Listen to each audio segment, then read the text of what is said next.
Hi everyone. ಜನವರಿ 2026ರಿಂದ ಹಿಡ್ಕೊಂಡು June 2026ರವರೆಗೂ ಇರುವಂತಹ important current affairs ಗಳ ಬಗ್ಗೆ ನಾನು ಡಿಸ್ಕಷನ್ ಮಾಡ್ಕೊಂತ ಹೋಗ್ತೀನಿ. ಎಲ್ರಿಗೂ ಶೇರ್ ಮಾಡ್ರಿ, ಅದೇ ತರ ಸಬ್ಸ್ಕ್ರೈಬ್ ಆಗ್ರಿ. ನೋಡ್ರಿ, ಮೊದಲ ನೇಮಕಾತಿ FATF ಅಂತಂದ ಹೇಳಿ ಫೈನಾನ್ಷಿಯಲ್ ಟಾಸ್ಕ್ ಆಕ್ಷನ್ ಫೋರ್ಸ್ ಅಂತಂದ ಹೇಳಿ ಒಂದು ಆರ್ಗನೈಸೇಷನ್. ಇದರ ಉಪಾಧ್ಯಕ್ಷರಾಗಿ ಯಾರು ಆಯ್ಕೆಯಾಗಿದ್ದಾರೆ ಅಂತಂದ ಹೇಳಿದ್ರೆ ವಿವೇಕ್ ಅಗರ್ವಾಲ್ ಅವರು ಆಯ್ಕೆಯಾಗಿದ್ದಾರೆ. ಇವರು ಭಾರತದಿಂದ ಮೊದಲ ಬಾರಿಗೆ ಆಯ್ಕೆಯಾದಂತಹ ಉಪಾಧ್ಯಕ್ಷರು. So F A T F ಅಂದ್ರೆ ಏನು? ಇದೊಂದು ಫೈನಾನ್ಷಿಯಲ್ ಆಕ್ಷನ್ ಟಾಸ್ಕ್ ಫೋರ್ಸ್ ಅಂತಂದ್ ಹೇಳ್ತೀವಿ. ಅಂದ್ರೆ ಈಗ ಮನಿ ಲಾಂಡ್ರಿಂಗ್ ಆಗಿರ್ಬೋದು, ಅಥವಾ ಉಗ್ರಗಾಮಿಗಳಿಗೆ ಧನ ಸಹಾಯ ಯಾರಾದ್ರೂ ಮಾಡ್ತಿರ್ತಾರಲ್ಲ, ಅವ್ರನ್ನೆಲ್ಲ ತಡೆಯೋದು, ಟೆರರಿಸ್ಟ್ ಗಳಿಗೆ ಧನ ಸಹಾಯ ಮಾಡೋದನ್ನ ತಡೆಯುವಂತಹ ಒಂದು ಕಚೇರಿ. ಇದ್ರದ್ದು ಕೇಂದ್ರ ಕಚೇರಿ ಎಲ್ಲಿ ಬರುತ್ತಂದ್ರ ಫ್ರಾನ್ಸ್ ಒಳಗಡೆ ಬರುತ್ತೆ. ಫ್ರಾನ್ಸ್ ನ ಪ್ಯಾರಿಸ್ ಒಳಗಡೆ. ಅದು ಎಲ್ಲಿಪ್ಪ ಅಂತಂದ್ರೆ ಫ್ರಾನ್ಸ್ ನ ಪ್ಯಾರಿಸ್ ಒಳಗಡೆ FATF ಹೆಡ್ ಕ್ವಾರ್ಟರ್ಸ್ ಐತೆ. ಇಷ್ಟು ಪಾಯಿಂಟ್ಸ್ ಗಳನ್ನ ನೆನ್ಪಿಟ್ಕೊಳ್ರಿ. ಅದಾದ ನಂತರ ನೆಕ್ಸ್ಟ್ ಕ್ವಶನ್ ನೋಡ್ರಿ. IB ಇಂಟೆಲಿಜೆನ್ಸ್ ಬ್ಯೂರೋ ಅಂತಂದ್ ಹೇಳ್ತೀವಿ. ಇದೊಂದು ಗುಪ್ತಚರ ಸಂಸ್ಥೆ ಅಂತಂದ್ ಹೇಳ್ತೀವಿ ನಮ್ಮ ಇಂಡಿಯಾದ್ದು. ಅದ್ರದ್ದು ಹೊಸ ನಿರ್ದೇಶಕರಾಗಿ ಮಹೇಶ್ ದೀಕ್ಷಿತ್ ಅವರು ನೇಮಕ ಆಗಿದ್ದಾರೆ. ಯಾರು ನೇಮಕ ಆಗಿದಾರ? ಮಹೇಶ್ ದೀಕ್ಷಿತ್ ಅವರು. ಈ ಪಾಯಿಂಟ್ ನೋಡ್ಕೊಳ್ರಿ, ಈಗ ಸೆಲೆಕ್ಷನ್ ಆದವರು. ನೆಕ್ಸ್ಟ್ ನೋಡ್ರಿ, ತುಷಾರ್ ಮೆಹ್ತಾ ಅವರನ್ನ ಮತ್ತೆ 3 ವರ್ಷಗಳ ಅವಧಿಗೆ ಸಾಲಿಸಿಟರ್ ಜನರಲ್ ಆಗಿ ನೇಮಕ ಮಾಡಿದಾರ. ಇದು ತುಂಬಾ ಇಂಪಾರ್ಟೆಂಟ್. ಈಗ ಫಸ್ಟ್ ಏನಂತಂದ್ ಹೇಳಿದ್ರೆ ಅಟಾರ್ನಿ ಜನರಲ್ ಬರ್ತಾರೆ. ಯಾರಂತಂದ್ ಹೇಳಿದ್ರೆ ಅಟಾರ್ನಿ ಜನರಲ್ ಆರ್ಟಿಕಲ್ 76 ಅಂತಂದ್ ಹೇಳಿ. ಇವ್ರನ್ನ ಯಾರು ನೇಮಕ ಮಾಡ್ತಾರ? ರಾಷ್ಟ್ರಪತಿ ಇವರು ಕಾನೂನಿನ ಮೊದಲ ಸದಸ್ಯರು ಅಂತಂದ್ ಹೇಳ್ತೀವಿ ನಮ್ ಇಂಡಿಯಾದ. ಅದಾದ ನಂತರ ಈಗ ಇಂಡಿಯಾದ್ದು ಅವ್ರಿಗೆ ಹೆಲ್ಪ್ ಮಾಡಕ್ ಇನ್ನೊಬ್ರು ಸದಸ್ಯರು ಬರ್ತಾರ. ಅವ್ರನ್ನ ಸಾಲಿಸಿಟರ್ ಜನರಲ್ ಅಂತಂದ್ ಹೇಳ್ತೀವಿ. ಇವಾಗ ಯಾರು ಆಯ್ಕೆ ಆಗಿದಾರ ಅಂತಂದ್ ಹೇಳಿದ್ರೆ ತುಷಾರ್ ಮೆಹ್ತಾರ್ ಅವರು ಆಯ್ಕೆ ಆಗಿದಾರ. ಇದು ತುಂಬಾ ಇಂಪಾರ್ಟೆಂಟ್. ಹಂಗಾದ್ರೆ ಇವಾಗ ಅಟಾರ್ನಿ ಜನರಲ್ ಯಾರಿದಾರ ಅಂತಂದ್ ಹೇಳಿ ನಮ್ಗ ಕಮೆಂಟ್ ಅನ್ನ ಹಾಕ್ಬೇಕು ನೀವು. ನೆಕ್ಸ್ಟ್, ಕುನಾಲ್ ಶಾ ಅಂತಂದ್ ಹೇಳಿ ವಾಟ್ಸಪ್ ನ ಜಾಗತಿಕ ಮುಖ್ಯಸ್ಥರಾಗಿ ನೇಮಕಗೊಂಡಿದ್ದಾರೆ ರೀಸೆಂಟ್ ಆಗಿ. ಅದಾದ ನಂತರ ನೀಲಕಂಠ್ ಮಿಶ್ರಾ ಅಂತಂದ್ ಹೇಳಿ ಬರ್ತಾರೆ. ಯಾರಂತ ಹೇಳಿದ್ರ ನೀಲಕಂಠ್ ಮಿಶ್ರಾ ಅವರು ವಿಶ್ವ ಬ್ಯಾಂಕ್ ನಲ್ಲಿ ಕಾರ್ಯನಿರ್ವಾಹಕ ನಿರ್ದೇಶಕರಾಗಿ ನೇಮಕಗೊಂಡಿದಾರ. ಯಾರು? ನೀಲಕಂಠ್ ಮಿಶ್ರಾ ಅಂತಂದ್ ಹೇಳ್ತೀವಿ. ಇಲ್ಲಿ ಇನ್ನೊಂದು ಪಾಯಿಂಟ್ ನೋಡ್ಕೋಬೇಕು. ವಿಶ್ವ ಬ್ಯಾಂಕ್ ನ ಹೆಡ್ ಕ್ವಾರ್ಟರ್ಸ್ ಎಲ್ಲಿ ಬರುತ್ತೆ ಅಂತಂದ್ ಹೇಳಿ ನಿಮಗೆ ಕ್ವಶನ್ ಕೇಳ್ಬೋದು. ಎಲ್ಲಿ ಬರುತ್ತೆ ಅಂತಂದ್ ಹೇಳಿದ್ರೆ USA main city Washington DC ಒಳಗಡೆ ಬರುತ್ತೆ. ಅದ್ರೊಳಗೆ ಬರುತ್ತೆ ವಾಷಿಂಗ್ಟನ್ DC ಒಳಗಡೆ ಇದ್ರದ್ದು ವಿಶ್ವ ಬ್ಯಾಂಕಿನ ಹೆಡ್ ಕ್ವಾರ್ಟರ್ಸ್ ಬರುತ್ತೆ. ಇದು ತುಂಬಾ ಇಂಪಾರ್ಟೆಂಟ್. ಅದಾದ ನಂತರ ಅದರದ್ದು ಪ್ರಸ್ತುತ ಅಧ್ಯಕ್ಷರು ಯಾರಿದ್ದಾರೆ ಅಂತಂದ್ ಹೇಳಿದ್ರೆ ಅಜಯ್ ಬಂಗಾ ಇದ್ದಾರೆ. ವಿಶ್ವ ಬ್ಯಾಂಕ್ ನ ಪ್ರಸ್ತುತ ಅಧ್ಯಕ್ಷರು ಯಾರಿದ್ದಾರೆ ಅಂತಂದ್ ಹೇಳಿದ್ರೆ ಅಜಯ್ ಬಂಗಾ ಅಂತಂದ್ ಹೇಳಿ. ಇವರು ಕೂಡ ಭಾರತದವರೇ. ಆಮೇಲೆ ಕಾರ್ಯನಿರ್ವಾಹಕ ನಿರ್ದೇಶಕರಾಗಿ ಯಾರಾದಾರ? ಈಗ ನೀಲಕಂಠ್ ಮಿಶ್ರಾ ಅವರಿದಾರ. ನೆಕ್ಸ್ಟ್ ನೋಡ್ರಿ, ಸೇನಾ ಮುಖ್ಯಸ್ಥರಾಗಿ ಇಂಡಿಯನ್ ಆರ್ಮಿ ಮುಖ್ಯಸ್ಥರಾಗಿ ಲೆಫ್ಟಿನೆಂಟ್ ಜನರಲ್ ಯಾರಂತಂದ್ ಹೇಳಿದ್ರ ಧೀರಜ್ ಸೇಠ್ ನೇಮಕಗೊಂಡಿದಾರ. ಇದು ಇಂಪಾರ್ಟೆಂಟ್. Indian army. ಸೊ ಇವ್ರದ್ದು ಅಧಿಕಾರಾವಧಿ ಎಷ್ಟಿರುತ್ತೆ ಅಂತಂದ್ ಹೇಳಿದ್ರೆ, ಈಗ ನೋಡ್ರಿ, ಜನರಲ್ದು, ಸೊ ಆರ್ಮಿ ಹೆಡ್ ಅನ್ನ ನಾವ್ ಏನಂತ ಕರಿತೀವಿ ಅಂದ್ರೆ ಜನರಲ್ ಅಂತಂದ್ ಹೇಳ್ತೀವಿ. ಇವಾಗ ಇವ್ರ ಏನಂತಂದ್ ಹೇಳಿದ್ರ ಜನರಲ್ ಧೀರಜ್ ಸೇಠ್ ಆಗಿ ನೇಮಕಗೊಂಡಿದ್ದಾರೆ ಈಗ ರೀಸೆಂಟ್ ಆಗಿ 1-2-3 ಡೇಸ್ ಬ್ಯಾಕ್. ಬಟ್ ಆದ್ರ ಇವಾಗ ನೇವಿ ಹೆಡ್ ಅನ್ನ ನಾವ್ ಏನಂತ ಕರಿತೀವಿ ಅಂತಂದ್ ಹೇಳಿದ್ರೆ ಅಡ್ಮಿರಲ್ ಅಂತ ಕರಿತೀವಿ. ಅವ್ರು ಯಾರಿದಾರ ಅಂತಂದ್ ಹೇಳಿ ನನಗ್ ಕಮೆಂಟ್ ಹಾಕ್ಬೇಕು ಪ್ರತಿಯೊಬ್ರು. ಅದೇ ತರ ಏರ್ ಫೋರ್ಸ್ ಹೆಡ್ ಯಾರಿದ್ದಾರೆ? ಏರ್ ಫೋರ್ಸ್ ಹೆಡ್ ಅನ್ನ ನಾವ್ ಏನಂತ ಕರಿತೀವಿ ಅಂದ್ರೆ ಏರ್ ಚೀಫ್ ಮಾರ್ಷಲ್ ಅಂತ ಕರಿತೀವಿ. ಏನಂತ ಕರಿತೀವಿ? Air chief marshal. ಅವ್ರನ್ನ ಯಾರಿದಾರ ಇವಾಗ ಕರೆಂಟ್? ಸೊ ಅದನ್ನ ನೀವು 2 ಕಮೆಂಟ್ಸ್ ಗಳನ್ನ ಹಾಕ್ಬೇಕು ನನಗ. ಅದಾದ ನಂತರ ನೆಕ್ಸ್ಟ್ ಕ್ವಶನ್ ನೋಡ್ರಿ, CBSE ಯ ಹೊಸ ಅಧ್ಯಕ್ಷರಾಗಿ ಲೋಖಂಡೆ ಅವ್ರ ಏನಂತಂದ್ ಹೇಳಿದ್ರ ನೇಮಕ ಆಗಿದಾರ. ಲೋಖಂಡೆ ಪ್ರಶಾಂತ್ ಅಂತಂದ್ ಹೇಳ್ತೀವಿ. ಇವರು CBSE ಯ ಹೊಸ ಅಧ್ಯಕ್ಷರಾಗಿ ನೇಮಕ ಆಗಿದಾರ. ಅದಾದ ನಂತರ CBSE ಅನ್ನೋದು ಇದೇನು? ಪ್ರಮುಖ ಕೇಂದ್ರ ಶಿಕ್ಷಣ ಮಂಡಳಿ. ನೆನ್ಪಿಟ್ಕೊಳ್ರಿ, ಸೆಂಟ್ರಲ್ ಏನಂತಂದಿದ್ರ ಶಿಕ್ಷಣ ಮಂಡಳಿ. ಇದು ಕೇಂದ್ರ ಶಿಕ್ಷಣ ಸಚಿವಾಲಯದ ವ್ಯಾಪ್ತಿಗೆ ಬರುವಂತಹದ್ದೊಂದು. ಸೊ ಇವ್ರು ಯಾರಂತಂದ್ ಹೇಳಿದ್ರೆ ಲೋಖಂಡೆ ಪ್ರಶಾಂತ್ ಯಾರಂತಂದ್ ಹೇಳಿದ್ರ ಇವರು IAS, ಒಬ್ರು IAS ಅಧಿಕಾರಿ. ಇವ್ರನ್ನ ಏನ್ ಮಾಡಿದಾರೆ ಅಂತಂದ್ ಹೇಳಿದ್ರ ನ್ಯೂ ಎಜುಕೇಶನ್ ಪಾಲಿಸಿ ಅಂಡರ್ ಒಳಗಡೆ ಇವ್ರನ್ನ CBSE ಹೊಸ ಅಧ್ಯಕ್ಷರಾಗಿ ನೇಮಕ ಮಾಡಿದಾರ. ಅದಾದ ನಂತರ ನೌಕಾಪಡೆಯ ಹೊಸ ಮುಖ್ಯಸ್ಥರಾಗಿ ಯಾರಾಗಿದಾರ ಅಂತಂದ್ ಹೇಳಿದ್ರ ನೋಡ್ರಿ, ಅಡ್ಮಿರಲ್ ಕೃಷ್ಣ ಸ್ವಾಮಿನಾಥನ್ ಅಂತಂದ್ ಹೇಳಿ. So wise admiral Krishna Swaminathan ಅಂತಂದ್ ಹೇಳಿ ಇವ್ರು ಹೊಸ ಇದು ಅಂದ್ರ ಅಡ್ಮಿರಲ್ ಆಗಿ ನೇಮಕಗೊಳ್ತಿದಾರ. ಅದಾದ ನಂತರ ದಿನೇಶ್ ತ್ರಿವೇದಿ ಅಂತಂದ್ ಹೇಳಿ ಬರ್ತಾರ. ಇವರನ್ನ ಬಾಂಗ್ಲಾದೇಶಕ್ಕೆ ಮುಂದಿನ ಹೈ ಕಮಿಷನರ್ ಆಗಿ ನೇಮಕ ಮಾಡಿದಾರ. ಸೊ ಯಾರನ್ನ? ದಿನೇಶ್ ತ್ರಿವೇದಿ ಅವರನ್ನ ಬಾಂಗ್ಲಾದೇಶಕ್ಕೆ ಹೊಸ ಕಮಿಷನರ್ ಆಗಿ ಇದು ಹೈ ಕಮಿಷನರ್ ಕೆಲಸ ಏನು? ಇವ್ರನ್ನ ರಾಯಭಾರಿ ಅಂತಂದ್ ಹೇಳ್ತೀವಿ. ಇವ್ರ ಕೆಲಸ ಏನಂತಂದ್ ಹೇಳಿದ್ರೆ ಭಾರತ ಮತ್ತು ಬಾಂಗ್ಲಾದೇಶಗಳ ನಡುವಿನ ದ್ವಿಪಕ್ಷೀಯ ಸಂಬಂಧ ಆಗಿರ್ಬೋದು, ವ್ಯಾಪಾರ ಆಗಿರ್ಬೋದು, ಅಥವಾ ಭದ್ರತಾ ಸಹಕಾರವನ್ನ ಬಲಪಡಿಸುವ ಕೆಲಸ ಯಾರಂದ್ರ ಹೈ ಕಮಿಷನರ್ ಅವರಾಗಿರುತ್ತ. ಇದು ಇಂಪಾರ್ಟೆಂಟ್. ಅದಾದ ನಂತರ ಬಾಂಗ್ಲಾದೇಶದ ರಾಜಧಾನಿ ಯಾವ್ದಂದ್ರ ಢಾಕಾ ಅಂತಂದ್ ಹೇಳ್ತೀವಿ. ಯಾವ್ದು? ಢಾಕಾ. ಇಲ್ಲಿ ಏನ್ ಮಾಡ್ತಾರ ಅಂತಂದ್ ಹೇಳಿದ್ರೆ 1906 ಮುಸ್ಲಿಂ ಲೀಗ್ ಅನ್ನ ಸ್ಥಾಪನೆ ಮಾಡ್ತಾರ. ಈ ಪಾಯಿಂಟ್ ಅನ್ನ ಕೇಳಬಹುದು, ಜಸ್ಟ್ ನೆನ್ಪಿಟ್ಕೊಡ್ರಿ. ಅದಾದ ನಂತರ ನೆಕ್ಸ್ಟ್ ನೋಡ್ರಿ, ಬಿಜೆಪಿ ರಾಷ್ಟ್ರೀಯ ಅಧ್ಯಕ್ಷರಾಗಿ ಯಾರನ್ನ ನೇಮಕ ಮಾಡಿದಾರ? ನಿತಿನ್ ನವೀನ್ ಅವ್ರನ್ನ. ಯಾರ ನೇಮಕ ಮಾಡಿದಾರ ಅಂತಂದ ಹೇಳಿದ್ರ ಬಿಹಾರದ ಯುವ ನಾಯಕರಾದಂತಹ ನಿತಿನ್ ನವೀನ್ ಅವ್ರನ್ನ ಬಿಜೆಪಿಯ ನೂತನ ರಾಷ್ಟ್ರೀಯ ಅಧ್ಯಕ್ಷರಾಗಿ ನೇಮಕ ಮಾಡಿದಾರ. ಇದು ಇಂಪಾರ್ಟೆಂಟ್. ಅಂದ್ರೆ ಬಿಜೆಪಿ ಪಕ್ಷದ ಅದ್ರೊಳಗಡೆನೆ. ಆಮೇಲೆ ನೆಕ್ಸ್ಟ್ ನೋಡ್ರಿ, FCI MD ಮತ್ತು CEO ಆಗಿ ಯಾರನ್ನ ನೇಮಕ ಮಾಡಿದಾರ ಅಂತಂದ ಹೇಳಿ ರವೀಂದ್ರ ಕುಮಾರ್ ಅಗರ್ವಾಲ್ ರವ್ರನ್ನ. ಯಾರನ್ನ? ರವೀಂದ್ರ ಕುಮಾರ್ ಅಗರ್ವಾಲ್. ಇವರೆಲ್ಲ IAS. ಇವಾಗ ಏನ್ ನಾ ಹೆಸರು ಹೇಳ್ಕೊತ ಬನ್ನಲ್ಲ, ಇವರೆಲ್ಲ IAS ಅಧಿಕಾರಿಗಳೇ. ಸೊ ಇವ್ರನ್ನ ಏನ್ ಮಾಡ್ತಾರ ಅಂತಂದ ಹೇಳಿದ್ರೆ ಭಾರತೀಯ ಆಹಾರ ನಿಗಮ, FCI ಅಂತಂದ ಹೇಳಿದ್ರ ಭಾರತೀಯ ಆಹಾರ ನಿಗಮ, ಇದರದ MD ಮತ್ತು CEO ಆಗಿ ರವೀಂದ್ರ ಕುಮಾರ್ ಅಗರ್ವಾಲ್ ರವ್ರನ್ನ ನೇಮಕ ಮಾಡಿದಾರ. ಸೊ ಇದು ಇನ್ನೊಂದು ಇಂಪಾರ್ಟೆಂಟ್. ಈಗ FCI ಬಗ್ಗೆ ಇನ್ನೊಂದು ಕ್ವಶನ್ ಅನ್ನ ಕೇಳ್ತಾರ. 1965 ಇದೊಂದ್ ಏನಾಗತ್ತಂದ್ರ ಶಾಸನಬದ್ಧ ಸಂಸ್ಥೆ ಆಗತ್ತ. ಇದೊಂದ್ ಏನಂತಂದ ಹೇಳಿದ್ರ ಶಾಸನಬದ್ಧ ಸಂಸ್ಥೆ ಆಗತ್ತ. ನೆನ್ಪಿಟ್ಕೊಡ್ರಿ, 1965. ಆಮೇಲೆ ಇದ್ರದ್ದು ಹೆಡ್ ಕ್ವಾರ್ಟರ್ಸ್ ಎಲ್ಲಿ ಕಂಡು ಬರತ್ತ ಅಂತಂದ ಹೇಳಿದ್ರ ನ್ಯೂ ಡೆಲ್ಲಿ ಒಳಗಡೆ. ಎಲ್ಲಿ ಕಂಡು ಬರುತ್ತ? New Delhi. FCI head quarters. ಅದಾದ ನಂತರ ನೆಕ್ಸ್ಟ್ ITBP. ಸೊ ಇದು ಈಗ ನಮ್ಮ ಇಂಡಿಯಾ ಐತೆ, ಇಂಡಿಯಾದ ಈಗ ಚೀನಾ ಬಾರ್ಡರ್ ಈ ಕಡೆ ಸೈಡ್ ಬರುತ್ತಲ್ಲ, ಇಲ್ಲಿ ಸೇವೆಯನ್ನ ಸಲ್ಲಿಸೋರು ಯಾರಂತಂದ ಹೇಳಿದ್ರೆ ITBP ಸೋಲ್ಜರ್ಸ್ ಸೇವೆ ಸಲ್ಲಿಸ್ತಾರ ಅಲ್ಲಿ. ITBP ಸಂಬಂಧಪಟ್ಟಿದ್ದು ಇಂಡಿಯಾ ಮತ್ತು ಟಿಬೆಟ್ ಬಾರ್ಡರ್ ಅಂತಂದ್ ಹೇಳ್ತೀವಲ್ಲ ಅಲ್ಲಿ. ಸೊ ಇದು ಇಂಡಿಯನ್ ಟಿಬೆಟ್ ಬಾರ್ಡರ್ ಪೊಲೀಸ್ ಅಂತಂದ್ ಹೇಳ್ತೀವಿ. ಇದ್ರದ್ದು ಮಹಾನಿರ್ದೇಶಕರಾಗಿ DG ಯಾರಾಗಿದಾರ ಅಂದ್ರ ಶತ್ರುಜಿತ್ ಸಿಂಗ್ ಅಂತಂದ್ ಹೇಳಿ. ಯಾರಾಗಿದಾರ? ಶತ್ರುಜಿತ್ ಸಿಂಗ್ ಅವ್ರ ಏನಾಗಿದಾರ ಅಂತಂದ್ರೆ ಇಂಡೋ ಟಿಬೇಟಿಯನ್ ಬಾರ್ಡರ್ ಪೊಲೀಸ್ ನ ನೂತನ ಮಹಾನಿರ್ದೇಶಕರಾಗಿ ಆಯ್ಕೆಯಾಗಿದಾರ. ಇದು ತುಂಬಾ ಇಂಪಾರ್ಟೆಂಟ್. ಅದಾದ ನಂತರ ಇಲ್ಲೇ ನೆನ್ಪಿಟ್ಕೊಡ್ರಿ, ಇಂಡಿಯಾ ಮತ್ತು ಚೀನಾ ಈ ಕಡೆ ಬರುತ್ತಲ್ಲ, ಅಂದ್ರ ನಾವು ಟಿಬೇಟ್ ಅಂತಂದ್ ಹೇಳ್ಬೇಕು. ಸೊ ಇದ್ರ ನಡುವಿನ ಗಡಿ ರೇಖೆಯನ್ನ ನಾವು ಏನಂತ ಕರಿತೀವಿ ಅಂದ್ರ ಮ್ಯಾಕ್ ಮೋಹನ್ ಗಡಿ ರೇಖೆ ಅಂತ ಕರಿತೀವಿ. ಏನಂತ ಕರಿತೀವಿ? ಮ್ಯಾಕ್ ಮೋಹನ್ ಗಡಿ ರೇಖೆ ಅಂತಂದ ಹೇಳಿ. ಅದಾದ ನಂತರ ಅಫ್ಘಾನಿಸ್ತಾನ್ ಮತ್ತು ಇಂಡಿಯಾ ನಡುವೆ ಇರುವಂತದ್ದು ಯಾವ್ದಂತಂದ್ ಹೇಳಿದ್ರೆ ಡುರ್ಯಾಂಡ್ ಅಂತಂದ್ ಹೇಳಿ ಕರಿತೀವಿ. ಅದೇ ಡುರ್ಯಾಂಡ್ ರೇಖೆ ಏನಂದ್ರೆ ಕಂಟಿನ್ಯೂಷನ್ ಆಗತ್ತ ಅಫ್ಘಾನಿಸ್ತಾನ್ ಮತ್ತು ಪಾಕಿಸ್ತಾನ್ ನಡುವೆ ಕೂಡ ಅದೇ ಬರುತ್ತೆ. ಆಮೇಲೆ ನೆಕ್ಸ್ಟ್, ಇಂಡಿಯಾ ಮತ್ತು ಪಾಕಿಸ್ತಾನ್ ನಡುವೆ ಇರುವಂತಹ ಗಡಿ ರೇಖೆಗಳು ಯಾವುದು? ಒಂದು 24th ಪ್ಯಾರಲಲ್ ಅಂತಂದ್ ಹೇಳ್ತೀವಿ. ಅದ್ರ ಜೊತೆಗೆ ಇನ್ನೊಂದ್ ಯಾವ್ದಂತಂದ್ ಹೇಳಿದ್ರ ಅದನ್ನ ನೀವು ಕಮೆಂಟ್ ಅನ್ನ ಹಾಕ್ರ ನನಗ. ನೆಕ್ಸ್ಟ್ ನೋಡ್ರಿ, BSF ನ DG ಆಗಿ ಯಾರ್ ನೇಮಕ ಆಗಿದಾರ ಅಂತಂದ್ ಹೇಳಿದ್ರ ಪ್ರವೀಣ್ ಕುಮಾರ್ ಅವರು. BSF ಬಾರ್ಡರ್ ಸೆಕ್ಯೂರಿಟಿ ಫೋರ್ಸ್ ಅಂತಂದ್ ಹೇಳ್ತೀವಿ. ಇದನ್ನ ಸ್ವಲ್ಪ ಅಷ್ಟ ಒಂದು ಐಡಿಯಾ ನೆನ್ಪಿಟ್ಕೊಡ್ರಿ. BSF ದವ್ರು ಎಲ್ಲೆಲ್ಲಿ ಸೇವೆ ಸಲ್ಲಿಸ್ತಾರ ಅಂತಂದ್ ಹೇಳಿದ್ರೆ ಈ ಕಡೆ ಪಾಕಿಸ್ತಾನ್ ಕಡೆ, ಈ ಕಡೆ ಎಲ್ಲ ಯಾರು ಸೇವೆ ಸಲ್ಲಿಸ್ತಾರ ಅಂದ್ರ BSF ಸೋಲ್ಜರ್ಸ್. ಅದಾದ ನಂತರ ಇಲ್ಲಿ ನೋಡ್ರಿ, ಇಲ್ಲಿ ಬಾಂಗ್ಲಾದೇಶದ ಬಾರ್ಡರ್ ಯಾರು ಇರ್ತಾರ ಅಂತಂದ್ ಹೇಳಿದ್ರೆ ಇಲ್ಲೂ ಕೂಡ BSF ಸೋಲ್ಜರ್ಸ್ ಇರ್ತಾರ. ಯಾರ್ಯಾರು ಎಲ್ಲೆಲ್ಲಿ ಬರ್ತಾರ ಅಂತಂದ ಹೇಳಿ. ಸೊ ಇದ್ರದ DG ಆಗಿ ಯಾರು ನೇಮಕ ಆಗಿದಾರ ಅಂತಂದ ಹೇಳಿದ್ರ ಪ್ರವೀಣ್ ಕುಮಾರ್ ಅವರು ನೇಮಕ ಆಗಿದಾರ. ಆಮೇಲೆ ಇನ್ನೊಂದ್ ಬರುತ್ತ NIA ಅಂತಂದ ಹೇಳಿ, ರಾಷ್ಟ್ರೀಯ ತನಿಖಾ ದಳ. ಕನ್ನಡದಾಗ ಇದನ್ನ ಏನಂತ ಹೇಳ್ತೀವಿ ಅಂದ್ರ ರಾಷ್ಟ್ರೀಯ ತನಿಖಾ ದಳ ಅಂತಂದ ಹೇಳ್ತೀವಿ. ನ್ಯಾಷನಲ್ ಇನ್ವೆಸ್ಟಿಗೇಷನ್ ಏಜೆನ್ಸಿ, ಅದರ DG ಆಗಿ ರಾಕೇಶ್ ಅಗರ್ವಾಲ್ ಅವರು ನೇಮಕ ಆಗಿದಾರ. ಯಾರು?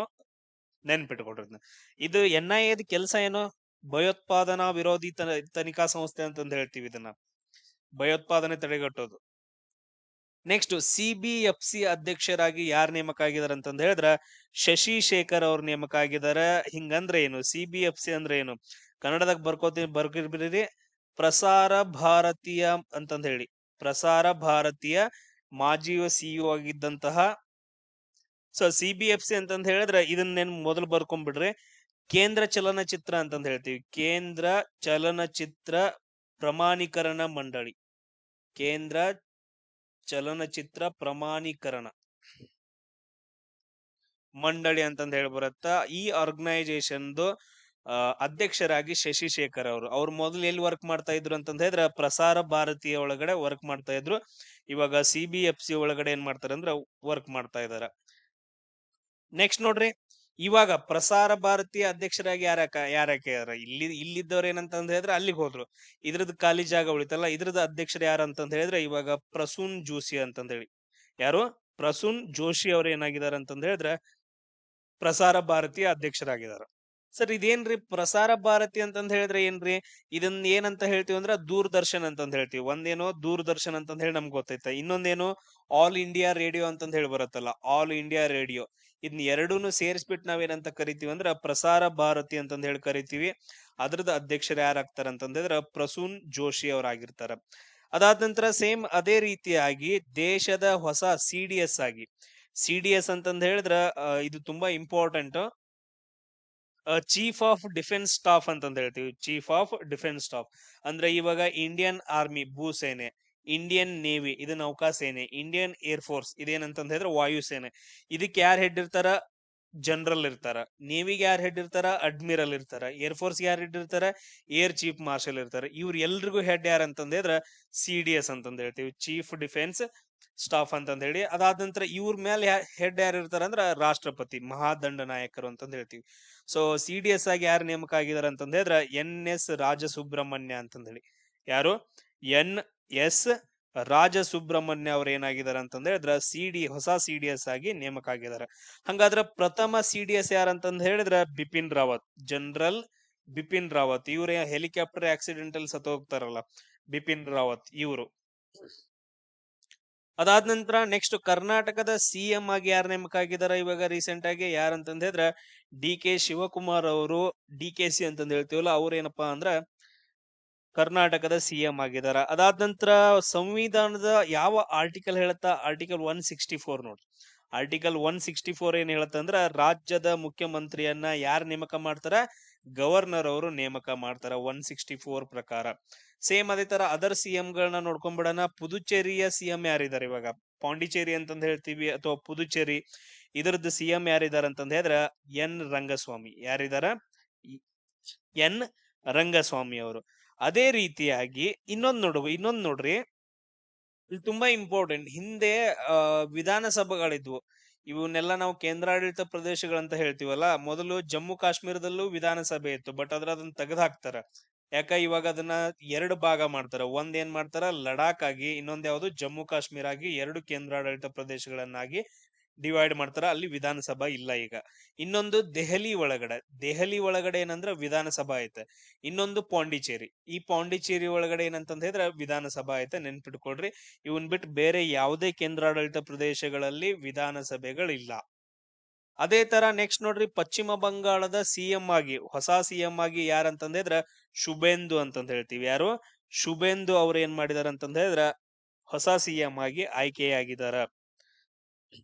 ಯಾಕಂತಂದ ಹೇಳಿದ್ರೆ ತುಂಬಾ ಗಲಾಟೆ ಎಲ್ಲ ಆಗ್ತಿತ್ತು ನೋಡ್ರಿ, ಮಮತಾ ಬ್ಯಾನರ್ಜಿ ಅವರು ಇವರು ಅಂತಂದ ಹೇಳಿ. ಸೊ ಅದಕ್ಕೋಸ್ಕರ ಇದು ತುಂಬಾ ಇಂಪಾರ್ಟೆಂಟ್. ಪಶ್ಚಿಮ ಬಂಗಾಳ CM ಬಗ್ಗೆ ಕೇಳೋ ಚಾನ್ಸಸ್ ಇರ್ತವೆ ಎಕ್ಸಾಮ್ ಒಳಗಡೆ. ಅದಾದ ನಂತರ ಪಶ್ಚಿಮ ಬಂಗಾಳ ಅಂತ ಬಂದ್ರ ನೆನ್ಪಿಟ್ಕೊಳ್ರಿ, ಕೋಲ್ಕತ್ತಾ ಬಾಳ್ ಅಂದ್ರ ಬಾಳ್ ಇಂಪಾರ್ಟೆಂಟ್. ಯಾಕಂತಂದ ಹೇಳಿದ್ರ ಇವಾಗ 1765ರಿಂದ ಆಲ್ಮೋಸ್ಟ್ 1757 ಏನ್ ನಡೆಯುತ್ತ? ಪ್ಲಾಸಿ ಕದನ ನಡೆಯುತ್ತ. ಅದ್ರೊಳಗಡೆ ಆಲ್ಮೋಸ್ಟ್ ಈ ಪ್ರದೇಶಗಳನ್ನ ಸೋಲಿಸ್ಬಿಡ್ತಾರ. ಅದಾದ ನಂತರ ನೆಕ್ಸ್ಟ್ ಏನು? 1760ರಲ್ಲಿ ವಾಂಡಿವಾಶ್ ಕದನ ನಡೆಯುತ್ತ, ಫ್ರೆಂಚರನ್ನ ಹೊರಗೆ ಹಾಕ್ತಾರ ಬ್ರಿಟಿಷರು. ಆಮೇಲೆ 1764ರಲ್ಲಿ ಯಾವ ಯುದ್ಧ ನಡೆಯುತ್ತ? ಬಕ್ಸಾರ್ ಕದನ ನಡೆಯುತ್ತೆ. ಈ ಬಕ್ಸಾರ್ ಕದನದಲ್ಲಿ ಯಾರ್ಯಾರನ್ನ? ಮೀರ್ ಕಾಸಿಂನ, ಅದಾದ ನಂತರ ನೆಕ್ಸ್ಟ್ ಸೂಜಾ ಉದ್ದೌಲ್ನ, ಆಮೇಲೆ ಎರಡನೇ ಶಾ ಆಲಂನ, ಈ ಮೂರು ಜನರನ್ನ ಸೋಲಿಸಿ ಆಲ್ಮೋಸ್ಟ್ ಈ ಭಾಗಗಳದ್ದು ಕಂಟ್ರೋಲ್ ತಗೊಂತಾರ. ಯಾರು? ಬ್ರಿಟಿಷರು. ಅವಾಗ ಏನಂತಂದ ಹೇಳಿದ್ರ 1765ರಿಂದ ಅವರು ಆಡಳಿತವನ್ನ ನಡ್ಸಕ್ ಸ್ಟಾರ್ಟ್ ಮಾಡ್ತಾರ. ಒಂದು ಒಪ್ಪಂದವನ್ನ ಮಾಡ್ಕೊಂತಾರ, ಅಲಹಾಬಾದ್ ಒಪ್ಪಂದ ಇಂಪಾರ್ಟೆಂಟ್. ಇನ್ನೊಂದು ದ್ವಿಮುಖ ಸರ್ಕಾರ ಪದ್ಧತಿಯನ್ನ ಜಾರಿಗೆ ತಗೊಂಡ್ಬರ್ತಾರ. ಇದು ಎಲ್ಲಿ ನಡೆಯುತ್ತೆ? ಇದೆಲ್ಲ ಕೋಲ್ಕತ್ತಾದಲ್ಲಿ ನಡೆಯುತ್ತೆ. ಈ ಕ್ವಶನ್ಸ್ ಗಳು ಬರ್ಬೋದು ನಿಮಗೆ. ಅದಾದ ನಂತರ ನೆಕ್ಸ್ಟ್ ನೋಡ್ಬಿಡೋಣ. ಅಸ್ಸಾಂನ CM ಆಗಿ ಹೊಸದಾಗಿ ಯಾರಂತಂದ್ರೆ ಹೇಮಂತ್ ವಿಶ್ವ ಶರ್ಮಾ ಅವ್ರೇನಂದ್ರ ಮರು ನೇಮಕ ಆಗಿದಾರ. ಅಸ್ಸಾಂನ CM ಆಗಿ ಯಾರು? ಹೇಮಂತ್ ಶರ್ಮಾ ಅಂತಂದೇಳಿ. ಅದಾದ ನಂತರ ನೆಕ್ಸ್ಟ್ ನೋಡ್ರಿ, ಈ ಅಸ್ಸಾಂ ಒಳಗಡೆ ಬಂತಂತಂದ ಹೇಳಿದ್ರೆ ಕೆಲವೊಂದು ಇಂಪಾರ್ಟೆಂಟ್ ಪಾಯಿಂಟ್ಸ್ ಗಳನ್ನ ನೆನ್ಪಿಟ್ಕೊಡ್ರಿ. ಅಲ್ಲೇ ಯಾವ್ದಂತಂದ ಹೇಳಿದ್ರೆ ಬ್ರಹ್ಮಪುತ್ರ ನದಿ ಹರಿಯತ್ತ, ಅಲ್ಲೊಂದು ನದಿ ನಿರ್ಮಿತ ದ್ವೀಪ ಯಾವ್ದಂದ್ರ ಮಜುಲಿ ದ್ವೀಪ ಅಂತಂದ್ ಹೇಳ್ತೀವಿ. ಅಲ್ಲಿ ಕೇಳುವಂತಹ 2 ನ್ಯಾಷನಲ್ ಪಾರ್ಕ್ಗಳು, ಒಂದು ಕಾಜಿರಂಗ ನ್ಯಾಷನಲ್ ಪಾರ್ಕ್, ಇನ್ನೊಂದು ಮಾನಸ ನ್ಯಾಷನಲ್ ಪಾರ್ಕ್. ಈ ಎರಡರಲ್ಲೇ ಯಾಕಂತಂದ್ ಹೇಳಿದ್ರೆ ಒಂದು ಕೊಂಬಿನ ಗೇಂಡಾಮೃಗಗಳು ಕಂಡು ಬರ್ತಾವ, ಮತ್ತು ಬೇರೆ ಕಡೆ ಎಲ್ಲೂ ಕಂಡು ಬರಂಗಿಲ್ಲ. ಕಾಜಿರಂಗ ನ್ಯಾಷನಲ್ ಪಾರ್ಕ್ ಮತ್ತು ಮಾನಸ ನ್ಯಾಷನಲ್ ಪಾರ್ಕ್ ಅಲ್ಲಿ ಅತಿ ಹೆಚ್ಚು ಒಂದು ಕೊಂಬಿನ ಗೇಂಡಾಮೃಗಗಳು ಅಥವಾ ರೈನೋಸಾರ್ಸ್ ಅಂತಂದ್ ಹೇಳ್ತೀವಲ್ಲ, ಅವು ಕಂಡು ಬರ್ತಾವ. ನೆಕ್ಸ್ಟ್ ಕೇರಳದ ಸಿಎಂ ಆಗಿ ಯಾರು ನೇಮಕ ಆಗಿದಾರೆ ಅಂದ್ರ ವಿ.ಡಿ. ಸತೀಶನ್. ಎಸ್, ಇಲ್ಲಿ 2 ಪಾಯಿಂಟ್ಸ್ ಗಳನ್ನ ನೆನ್ಪಿಟ್ಕೊಳ್ರಿ. ಕೇರಳ ಅಂತಂದ್ ಹೇಳಿದ್ರೆ ಒಂದು ಪೆರಿಯಾರ್ ಡ್ಯಾಮ್, ಪೆರಿಯಾರ್ ಒಂದು ಪಾರ್ಕ್ಗಳೆಲ್ಲ ಬರ್ತಾವ. ಆಮೇಲೆ ಸೈಲೆಂಟ್ ವ್ಯಾಲಿ ನ್ಯಾಷನಲ್ ಪಾರ್ಕ್ ಕೂಡ ಇಲ್ಲಿ ಕೇರಳದೊಳಗಡೆ ಬರುತ್ತೆ. ಬಟ್ ಆದ್ರ ಕೇರಳದೊಳಗಡೆ ಓಣಂ ಅಂತಂದ್ ಹೇಳಿ ಒಂದು ಹಬ್ಬವನ್ನ ಆಚರಣೆ ಮಾಡ್ತಾರ ರೀಸೆಂಟ್ ಆಗಿ. ಅದಾದ ನಂತರ ನೆಕ್ಸ್ಟ್ ಇನ್ನೊಂದು ಇಂಪಾರ್ಟೆಂಟ್ ಏನಂತಂದ್ ಹೇಳಿದ್ರ ಕೇರಳದೊಳಗಡೆ ನೆಹರು ಟ್ರೋಫಿ ಅಂತಂದ್ ಹೇಳಿ ಬರುತ್ತೆ. ನೆಹರು ಟ್ರೋಫಿ ಇದೊಂದು ತುಂಬಾ ಡಿಫ್ರೆಂಟ್ ಆಗಿರೋ ಆಟ. ಇದ್ರ ಯಾವ್ದಕ್ ಬರುತ್ತಂದ್ರ ಧೋನಿ ರೇಸ್ಗೆ. ಅಲ್ಲಿ ಧೋನಿ ರೇಸ್ ಅನ್ನ ಮಾಡ್ತಾರ. ಆ ಧೋನಿ ರೇಸ್ ಅಲ್ಲಿ ಗೆದ್ದವರಿಗೆ ನೆಹರು ಟ್ರೋಫಿಯನ್ನ ಕೊಡ್ತಾರ. ಇದು ಇಂಪಾರ್ಟೆಂಟ್. ನೆಕ್ಸ್ಟ್ ನೋಡ್ರಿ, ತಮಿಳುನಾಡಿನ ಸಿಎಂ ಆಗಿ ಯಾರಂದ್ರ ಆಕ್ಟರ್ ಸಿ ಜೋಸೆಫ್ ವಿಜಯ್. ವಿಜಯ್ ಅವ್ರ ಏನಂತಂದ್ ಹೇಳಿದ್ರ ತಮಿಳುನಾಡಿನ ಸಿಎಂ ಆಗಿ ಆಯ್ಕೆಯಾಗಿದಾರ. ಆಮೇಲೆ ನೆಕ್ಸ್ಟ್ ಇವ್ರದ್ದು ಪಾರ್ಟಿ ಯಾವ್ದಂತಂದ್ ಹೇಳಿದ್ರೆ ಟಿ.ವಿ.ಕೆ ಪಾರ್ಟಿ ಅಂತಂದ್ ಹೇಳ್ತೀವಿ. ಯಾವ್ದು? ಟಿ.ವಿ.ಕೆ ಪಾರ್ಟಿ ಅಂತಂದ್ ಹೇಳಿ. ಅದಾದ ನಂತರ ಬಿಹಾರದ ಸಿಎಂ ಆಗಿ ಯಾರು ನೇಮಕ ಆಗಿದಾರ? ಸಾಮ್ರಾಟ್ ಚೌಧರಿ ಅಂತಂದ್ ಹೇಳ್ತೀವಿ. ಯಾರು? ಸಾಮ್ರಾಟ್ ಚೌಧರಿ. ಆಮೇಲೆ ತಮಿಳುನಾಡಲ್ಲಿ ರೀಸೆಂಟ್ ಆಗಿ ಜಲ್ಲಿಕಟ್ಟನ್ನ ತೆಗೆದು ಹಾಕಿದಾರೆ. ಜಲ್ಲಿಕಟ್ಟು ಇಲ್ಲ ಇವಾಗ. ಅದ್ರ ಜೊತೆಗೆ ಇನ್ನೊಂದು ಪಾಯಿಂಟ್ ಅನ್ನ ನೆನ್ಪಿಟ್ಕೊಳ್ರಿ, ಅಲ್ಲಿ ಯಾವ ಹಬ್ಬವನ್ನ ಆಚರಣೆ ಮಾಡಿದಾರ? ಪೊಂಗಲ್ ಅನ್ನ. ಯಾಕಂದ್ರೆ ಜನವರಿ ಒಳಗಡೆ ಆ ಟೈಮ್ ಒಳಗಡೆ ಪೊಂಗಲ್ ಹಬ್ಬ ಆಚರಣೆ ಆಗಿ ಹೋಗೈತೆ. ನೆಕ್ಸ್ಟ್ ಬಿಹಾರದ ಸಿಎಂ ಆಗಿ ಸಾಮ್ರಾಟ್ ಚೌಧರಿ. ಎಸ್. ಆಮೇಲೆ ನೆಕ್ಸ್ಟ್ ಇದು ಯಾಕೆ ಇಂಪಾರ್ಟೆಂಟ್ ಸರ್? ಅತಿ ಹೆಚ್ಚು ಜನಸಾಂದ್ರತೆಯನ್ನ ಹೊಂದಿರುವ ರಾಜ್ಯ ಆಗೈತೆ. ಅತಿ ಹೆಚ್ಚು ಜನಸಾಂದ್ರತೆ. ಅದ್ರ ಜೊತೆಗೆ ಬಿಹಾರದ ರಾಜಧಾನಿಯಾದಂತಹ ಪಾಟ್ನಾ. ಈ ಪಾಟ್ನಾವನ್ನ ಹಿಂದಿನ ಕಾಲದೊಳಗಡೆ ಏನಂತ ಕರಿತಾ ಇದ್ರು? ಪಾಟಲಿಪುತ್ರ ಅಂತ ಕರಿತಾ ಇದ್ರು. ಈ ಪಾಟಲಿಪುತ್ರ ನಗರವನ್ನ ಯಾರ ಸ್ಥಾಪನೆ ಮಾಡ್ತಾರ? ಹರ್ಯಂಕ ಡ್ಯಾನಸ್ತಿಯ ಆಮೇಲೆ ಅಜಾತ ಶತ್ರುವಿನ ಮಗನಾದಂತಹ ಉದಯನ್. ಇವನ್ ಏನ್ ಮಾಡ್ತಾ ಅಂತಂದ ಹೇಳಿದ್ರ ಪಾಟಲಿಪುತ್ರ ನಗರಕ್ಕೆ ಬುನಾದಿ ಹಾಕ್ತಾನ. ಆಮೇಲೆ ಪಾಟಲಿಪುತ್ರದ ಆಡಳಿತವನ್ನ ಹೇಳುವಂತಹ ಗ್ರಂಥ ಯಾವುದು? ಇಂಡಿಕಾ ಗ್ರಂಥ ಅಂತಂದ ಹೇಳ್ತೀವಿ. ಇಂಡಿಕಾ ಗ್ರಂಥ ಇದನ್ನ ಮೆಗಸ್ತನಿಸ್ ಬರಿತಾನ. ಈ ಇಂಡಿಕಾ ಗ್ರಂಥ ಏನ್ ಹೇಳತ್ತಂದ್ರ ಪಾಟಲಿಪುತ್ರ ನಗರದೊಳಗಡೆ 30 ಈಗ ಹೆಂಗ್ ನಮ್ಮಲ್ಲೇ ವಾರ್ಡ್ ಅಂತಂದ್ ಹೇಳ್ತೀವಲ್ಲ, ಆತರ 30 ವಾರ್ಡ್ಗಳಿದ್ವು. ಆ ಒಂದೊಂದು ವಾರ್ಡ್ಗೆ ಒಬ್ಬೊಬ್ಬ ಅಧಿಕಾರಿ ಇದ್ದ ಅಂತಂದ್ ಹೇಳುತ್ತ ಅದು ಎಕ್ಸ್ಪ್ಲನೇಷನ್ ಕೊಡತ್ತ. ನೆಕ್ಸ್ಟ್ ಮಣಿಪುರದ ಸಿಎಂ ಆಗಿ ಯಾರು ನೇಮಕ ಆಗಿದಾರೆ ಅಂತಂದ್ರೆ ಯು ನಾಮ್ ಖೇಮ್ಚಂದ್ ಸಿಂಗ್ ಅಂತಂದೇಳಿ. ಈಗ ನೋಡ್ರಿ, ಈ ತರ ಎಲ್ಲಾದ್ರೂ ವರ್ಡ್ಗಳು ಬಂದ್ರು ಅಂತಂದ್ ಹೇಳಿದ್ರ ಅವು ನಾರ್ತ್ ಈಸ್ಟ್ ರೀಜನ್ದು. ಯುನಾಮ್ ಖೇಮ್ಚಂದ್ ಸಿಂಗ್ ಅಂತಂದ್ ಹೇಳಿ ಲಾಸ್ಟ್ ಸಿಂಗ್ ಅಂತಂದ್ ಹೇಳ್ಬಿಟ್ಟು ಪಂಜಾಬ್ ಅಂತಂದ್ ಹಾಕಿರಿ, ಬರಂಗಿಲ್ಲ. ಮಣಿಪುರ್ ಸಿಎಂ ಅವರು. ಆಮೇಲೆ ನೆಕ್ಸ್ಟ್ ನೋಡ್ರಿ, 2026 ಕಾಮನ್ವೆಲ್ತ್ ಗೇಮ್ಸ್ಗೆ ಭಾರತದ ಕಡೆಯಿಂದ ಯಾರಂತಂದ್ ಹೇಳಿದ್ರೆ ಶೆಫ್ ಡಿ ಮಿಷನ್ ಆಗಿ ಯಾರು ನೇಮಕ ಆಗಿದಾರೆ ಅಂದ್ರ ರೋಹಿತ್ ರಾಜ್ಪಾಲ್ ರವರು ನೇಮಕ ಆಗಿದ್ದಾರೆ. ಇದು ತುಂಬಾ ಇಂಪಾರ್ಟೆಂಟ್ ಕಾಮನ್ವೆಲ್ತ್. ಸೊ ಈಗ ಕಾಮನ್ವೆಲ್ತ್ ಒಂದು ಇದು ಐತೆ, ಆರ್ಗನೈಸೇಷನ್ ಐತೆ ಕಾಮನ್ವೆಲ್ತ್ ಅಂತಂದ್ ಹೇಳಿ. ಅದ್ರೊಳಗಡೆ ಯಾರ್ಯಾರು ಬರ್ತಾರ ಅಂತಂದ್ ಹೇಳಿದ್ರೆ ಬ್ರಿಟಿಷರು ಯಾವ್ಯಾವ ದೇಶಗಳನ್ನ ಆಳ್ವಿಕೆ ನಡೆಸಿದಾರಲ್ಲ ಆ ಎಲ್ಲಾ ದೇಶದವ್ರ ಏನಂತಂದ್ ಹೇಳಿದ್ರೆ ಅದಕ್ಕೆ ಸದಸ್ಯರಾಗಿರ್ತಾರೆ. ಸಿಂಪಲ್ ಆಗಿ ನೆನ್ಪಿಟ್ಕೊಳ್ರಿ. ನೆಕ್ಸ್ಟ್ 57ನೇ ಅಂತಾರಾಷ್ಟ್ರೀಯ ಚಲನಚಿತ್ರೋತ್ಸವದ ನಿರ್ದೇಶಕರಾಗಿ ಯಾರು ನೇಮಕ ಆಗಿದಾರೆ ಅಂತಂದ್ ಹೇಳಿದ್ರ ಅಶುತೋಷ್ ಗೋವಾರಿಕರ್ ಅಂತಂದ್ ಹೇಳಿ. ಯಾರು? ಅಶುತೋಷ್ ಗೋವಾರಿಕರ್ ಅವ್ರ ಏನಂತಂದ್ ಹೇಳಿದ್ರ 57ನೇ ಅಂತಾರಾಷ್ಟ್ರೀಯ ಚಲನಚಿತ್ರೋತ್ಸವದ್ದು. ಇದು ಎಲ್ಲಿ ನಡೆಯುತ್ತೆ ಅಂತಂದ್ ಹೇಳಿದ್ರ ಗೋವಾದೊಳಗಡೆ ನಡೆಯುತ್ತೆ. ಎಲ್ಲಿ ನಡೆಯುತ್ತ? ಗೋವಾದೊಳಗಡೆ ನಡೆಯುವಂತಹ ಒಂದು ಚಲನಚಿತ್ರೋತ್ಸವ IFFI ಅಂತಂದ್ ಹೇಳ್ತೀವಿ. IFFI ಇಂಟರ್ನ್ಯಾಷನಲ್ದು. ಅದಾದ ನಂತರ ರಾಷ್ಟ್ರೀಯ ಹಿಂದುಳಿದ ವರ್ಗಗಳ ಆಯೋಗ NCBC ಅಂತಂದ್ ಹೇಳ್ತೀವಿ. ಸೊ ಇದ್ರದ ಅಧ್ಯಕ್ಷರಾಗಿ ಯಾರು ಆಯ್ಕೆ ಆಗಿದಾರ ಅಂತಂದ್ ಹೇಳಿದ್ರ ಸಾಧ್ವಿ ನಿರಂಜನ್ ಅವರು ಆಯ್ಕೆಯಾಗಿದಾರ. ಸಾಧ್ವಿ ನಿರಂಜನ್ ಜ್ಯೋತಿ. ನೆನ್ಪಿಟ್ಕೊಳ್ರಿ, ಇಲ್ಲಿ ಕ್ವಶನ್ಸ್ ಗಳು ಬರ್ತಾವ. ಆರ್ಟಿಕಲ್ 338. ಸೊ ಇದನ್ನ ನಾವು SC ಆಯೋಗ ಅಂತಂದ್ ಹೇಳ್ತೀವಿ. ಆರ್ಟಿಕಲ್ 338A ST ಆಯೋಗ ಅಂತಂದ್ ಹೇಳ್ತೀವಿ. ಆಮೇಲೆ ಆರ್ಟಿಕಲ್ 338B ಇದೇನಂತಂದ್ ಹೇಳಿದ್ರ OBC ಆಯೋಗ ಅಂತಂದ್ ಹೇಳ್ತೀವಿ. ನೆಕ್ಸ್ಟ್ ನೋಡ್ರಿ, ಜಪಾನ್ ನ ಪ್ರಧಾನ ಮಂತ್ರಿಯಾಗಿ ಯಾರು ನೇಮಕ ಆಗ್ಯಾರ ಅಂತಂದ್ ಹೇಳಿದ್ರ ಸನಾಯ್ ತಕಾಚಿ ಅಂತಂದ್ ಹೇಳಿ. ಯಾರು? ಸನಾಯ್ ತಕಾಚಿ ಅಂತಂದ್ ಹೇಳಿ. ಸಿಸ್ಟರ್ ಅಂತ ಕರೆಯತ್ತಾರ ನೋಡ್ರಿ ಮೋದಿ ಅವರು, ಸನಾಯ್ ತಕಾಚಿ ಅವರು. ಸೊ ಜಪಾನ್ ನ ಪ್ರಧಾನ ಮಂತ್ರಿಯಾಗಿ. ಜಪಾನ್ ರಾಜಧಾನಿ ಯಾವ್ದಂತಂದ್ ಹೇಳಿದ್ರ ಟೋಕಿಯೋ ಅಂತಂದ್ ಹೇಳ್ತೀವಿ. ಆಮೇಲೆ ಅದ್ರ ಕರೆನ್ಸಿ ಏನಂತಂದ್ ಹೇಳಿ ನನಗೆ ಕಮೆಂಟ್ ಅನ್ನ ಹಾಕ್ರಿ. ಅದಾದ ನಂತರ ನೆಕ್ಸ್ಟ್ ಜಪಾನ್ ಒಳಗಡೆ ಯಾವುದು ದೊಡ್ಡ ದ್ವೀಪ? ಜಪಾನ್ ದೇಶದಲ್ಲಿ ದ್ವೀಪಗಳಿದಾವೆ, ಎಲ್ಲ ದ್ವೀಪದ ದೇಶ ಅದು. ಅದ್ರೊಳಗಡೆ ದೊಡ್ಡ ದ್ವೀಪ ಯಾವುದು ಅಂತಂದ ಹೇಳಿ ನನಗ ಕಮೆಂಟ್ ಅನ್ನ ಹಾಕ್ಬೇಕು. ಯಾಕಂದ್ರೆ KE ಬೋರ್ಡ್ದವ್ರು ಒಂದ್ಸರಿ ಇದನ್ನ ಕೇಳಿದಾರ, PC ಗೆಲ್ಲ ಇವ್ ಕೇಳಿಲ್ಲ, FD ಕೇಳಿದಾರ.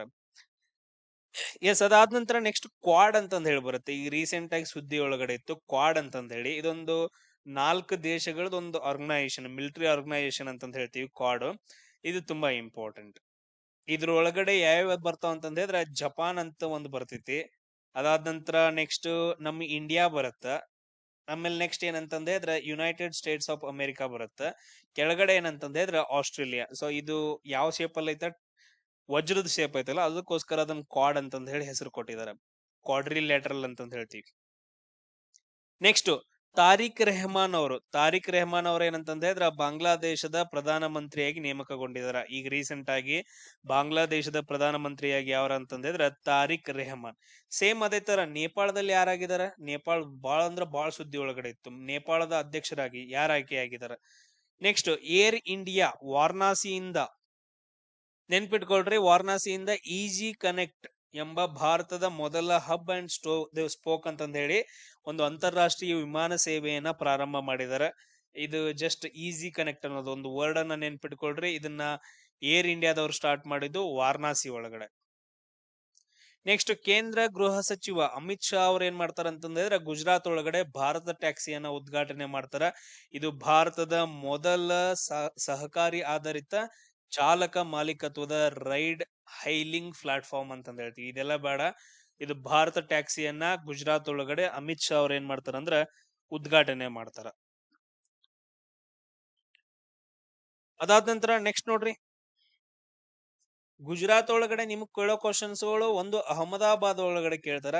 ಅಹಮದಾಬಾದ್ ಸತ್ಯಾಗ್ರಹ ಅಂತಂದ ಹೇಳಿ. ಆಮೇಲೆ ನೆಕ್ಸ್ಟ್ ಗಾಂಧೀಜಿ ಅವ್ರು ಸ್ಟಾರ್ಟ್ ಮಾಡ್ತಾರೆ. ಇನ್ನೊಂದು ಗಾಂಧಿನಗರ ಬಗ್ಗೆ, ಗಾಂಧಿನಗರ ತುಂಬಾ ಇಂಪಾರ್ಟೆಂಟ್. ಆಮೇಲೆ ಸಬರ್ಮತಿ ಅಂತಂದ ಹೇಳಿ ಬರುತ್ತೆ, ಸಬರ್ಮತಿ ಆಶ್ರಮ, ಸಬರ್ಮತಿ ಮೇಲೆ ಗಾಂಧೀಜಿ ಅವ್ರು ಸ್ಟಾರ್ಟ್ ಮಾಡಿದ್ದು ದಂಡಿ ಮೆರವಣಿಗೆ ಎಲ್ಲ. ಆಮೇಲೆ ಗುಜರಾತ್ ಇಂದ ಒಬ್ಬ ನಾಯಕರು ಬರ್ತಾರಲ್ಲ, ಕೇಡಾ ಸತ್ಯಾಗ್ರಹ ಅಂತಂದ ಹೇಳ್ತೀವಿ. ಯಾರು, ಸರ್ದಾರ್ ವಲ್ಲಭಾಯಿ ಪಟೇಲ್ ರವರು. ಎಲ್ಲ ರಿಕಾಲ್ ಆಗ್ತಿದಾವಲ್ಲ. ಎಸ್, 2025ರಲ್ಲಿ ಭಾರತವು ವಿಶ್ವದ ಪ್ರಮುಖ ಹಡಗು ಮರುಬಳಕೆ ರಾಷ್ಟ್ರವಾಗಿ ಹೊರಹೊಮ್ಮೈತೆ. ಈಗ ಎಲ್ಲಾ ಶಿಪ್ಗಳು ಇರ್ತವೆ, ಆ ಶಿಪ್ಗಳನ್ನ ಏನ್ ಮಾಡ್ತಾರ ಅಂತಂದ ಹೇಳಿದ್ರೆ ಮರುಬಳಕೆ ಮಾಡ್ತಿದ್ದಾರೆ. ಸೊ ಅದ್ರೊಳಗಡೆ ವಿಶ್ವದ ಪ್ರಮುಖ ಹಡಗು ಮರುಬಳಕೆ ರಾಷ್ಟ್ರವಾಗಿ ನಮ್ ದೇಶ ಬಂದೈತೆ. ಇದು ತುಂಬಾ ಇಂಪಾರ್ಟೆಂಟ್. ಒಂದು ಮರುಬಳಕೆ ಡಾಕ್ ಯಾರ್ಡ್ ಅಂತಂದ್ ಹೇಳಿ ಬರುತ್ತೆ. ಶಿಪ್ ಬ್ರೇಕಿಂಗ್ ಅಂತಂದ್ ಹೇಳ್ತೀವಿ, ನೆನ್ಪಿಟ್ಕೊಳ್ರಿ. ಶಿಪ್ ಬ್ರೇಕಿಂಗ್, ಎಲ್ಲಾ ಹಳೆಯ ಹಡಗುಗಳನ್ನ ಏನ್ ಮಾಡ್ತಾರ ಅಂತಂದ್ ಹೇಳಿದ್ರೆ ಇಲ್ಲಿ ಬ್ರೇಕ್ ಮಾಡಿ ಅವುಗಳನ್ನ ಪಾರ್ಟ್ಸ್ ಎಲ್ಲ ತೆಗೆದು ಮತ್ತೆ ಬೇರೆದಕ್ಕೆ ಯೂಸ್ ಮಾಡ್ಕೊಂತಾರ. ಸೊ ಅಂತ ಶಿಪ್ ಬ್ರೇಕಿಂಗ್ ಯಾರ್ಡ್ ಅಂತಂದ್ ಹೇಳ್ತೀವಿ. ಅತಿ ದೊಡ್ಡದು ನಮ್ಮ ಇಂಡಿಯಾದಲ್ಲಿ ಅತಿ ದೊಡ್ಡದು, ಆಮೇಲೆ ಪ್ರಪಂಚದಲ್ಲೇ ಅತಿ ದೊಡ್ಡದು ಯಾವ್ದಂತಂದ್ ಹೇಳಿದ್ರೆ ಅಲಾಂಗ್ ಅಂತಂದ್ ಹೇಳಿ. ಅಲಾಂಗ್ ಅನ್ನೋ ಒಂದು ಶಿಪ್ ಯಾರ್ಡ್ ಏನಂತಂದ್ ಹೇಳಿದ್ರೆ ಇದು ತುಂಬಾ ಇಂಪಾರ್ಟೆಂಟ್. ಹಡಗು ಮರುಬಳಕೆಯನ್ನ ಮಾಡೋಕೆ ಇಲ್ಲಿ ಎಲ್ಲಾ ಶಿಪ್ ಗಳನ್ನ ಒಡೆದ್ ಹಾಕ್ತಾರೆ, ಬ್ರೇಕ್ ಮಾಡ್ತಾರೆ ಒಡೆದ್ ಬಿಟ್ಟು. ನೆಕ್ಸ್ಟ್ ಕಿಶಾವು ಆನೆಕಟ್ಟು ಅಂತಂದ್ ಹೇಳಿ ಬರುತ್ತೆ, ಕಿಶಾವು ಡ್ಯಾಮ್ ಅಂತಂದ್ ಹೇಳಿ ಬರುತ್ತೆ. ಇದು ಸುದ್ದಿ ಒಳಗಡೆ ಐತೆ. ಇದು ಎಲ್ಲಿ ಕಂಡು ಬರುತ್ತೆ ಅಂದ್ರೆ ಹಿಮಾಚಲ ಪ್ರದೇಶ ಮತ್ತು ಉತ್ತರಾಖಂಡದ ಗಡಿ ಒಳಗಡೆ ಕಂಡು ಬರುವಂತದ್ದು. ಇದು ಇಂಪಾರ್ಟೆಂಟ್ ಯಾಕಂತಂದ್ ಹೇಳಿದ್ರೆ ಅಲ್ಲಿ ಜಲ ವಿದ್ಯುತ್ ಉತ್ಪಾದನೆ ಮಾಡ್ಬೇಕಂತಂದ್ ಹೇಳಿ ಮತ್ತೆ ಪ್ಲಾನ್ ಮಾಡ್ತಿದ್ದಾರೆ. ಇದು ಯಾವ ನದಿಗೆ ಬರುತ್ತೆ ಅಂತಂದ್ ಹೇಳಿದ್ರೆ ಟೋನ್ಸ್ ಅನ್ನೋ ನದಿ ಬರುತ್ತೆ. ಅದು ಯಾವ ನದಿ ಅಂತಂದ್ ಹೇಳಿದ್ರೆ ಟೋನ್ಸ್ ಅನ್ನೋ ಒಂದು ನದಿ. ಆ ನದಿಗೆ ಏನಂತಂದ್ರೆ ಕಿಶಾವು ಡ್ಯಾಮ್ ಅಂತಂದ್ ಕಟ್ಟಿದಾರ ಆಲ್ರೆಡಿ. ನೆಕ್ಸ್ಟ್ ರಿಲಯನ್ಸ್ ಮತ್ತು ಮೆಟಾ ಪಾಲುದಾರಿಕೆ ದರದಲ್ಲಿ ಗುಜರಾತ್ನ ಜಾಮನಗರದಲ್ಲಿರುವಂತಹ ಭಾರತದ ಮೊದಲ AI ಹೈಫರ್ ಸ್ಕೇಲ್ ಡೇಟಾ ಸೆಂಟರ್ ನಿರ್ಮಾಣ ಆಗೈತೆ ಅಂತಂದೇಳಿ ನೆನ್ಪಿಟ್ಕೊಳ್ರಿ. ಜಾಮನಗರದೊಳಗಡೆ ಮೊದಲ AI ಹೈಫರ್ ಸ್ಕೇಲ್ ಡೇಟಾ ಸೆಂಟರ್ ಅಂತಂದೇಳಿ. ಇದು ಎದಕ್ ಅಂತಂದ್ ಹೇಳಿದ್ರೆ ಮೆಟಾ ಡಾಟಾ ಅಂತಂದ್ ಹೇಳಿ ಬರುತ್ತೆ. ಈಗ ಮೆಟಾ ಡಾಟಾ ಅಂದ್ರೆ ಹೆಂಗ್ ಹೇಳ್ಬೇಕು ನಿಮಗೆ, ಇವಾಗ ನೀವು ಸರ್ಚ್ ಮಾಡ್ತಿರಲ್ಲ, ಈಗ ಸರ್ಚ್ ಮಾಡ್ಬೇಕಂತಂದ್ ಹೇಳಿದ್ರೆ ಇಡೀ ಹೋಲ್ ಪೇಜ್ದೊಳಗಡೆ ಇರೋ ವರ್ಡ್ಸ್ ಗಳನ್ನೆಲ್ಲ ಹಿಡ್ಕೊಂಡ್ ಸರ್ಚ್ ಮಾಡಂಗಿಲ್ಲ. ಈಗ ನಾವ್ ಏನ್ ಮಾಡ್ತೀವಿ ಅಂತಂದ್ ಹೇಳಿದ್ರೆ ಡೆವಲಪರ್ಸ್ ಗಳಾಗಿ SEO ಡಾಟಾ, ಮೆಟಾ ಡಾಟಾ ಅಂತಂದ್ ಹೇಳಿ ಕೆಲವೊಂದು ಲೈನ್ಸ್ ಗಳನ್ನ ಆಡ್ ಮಾಡ್ತೀವಿ.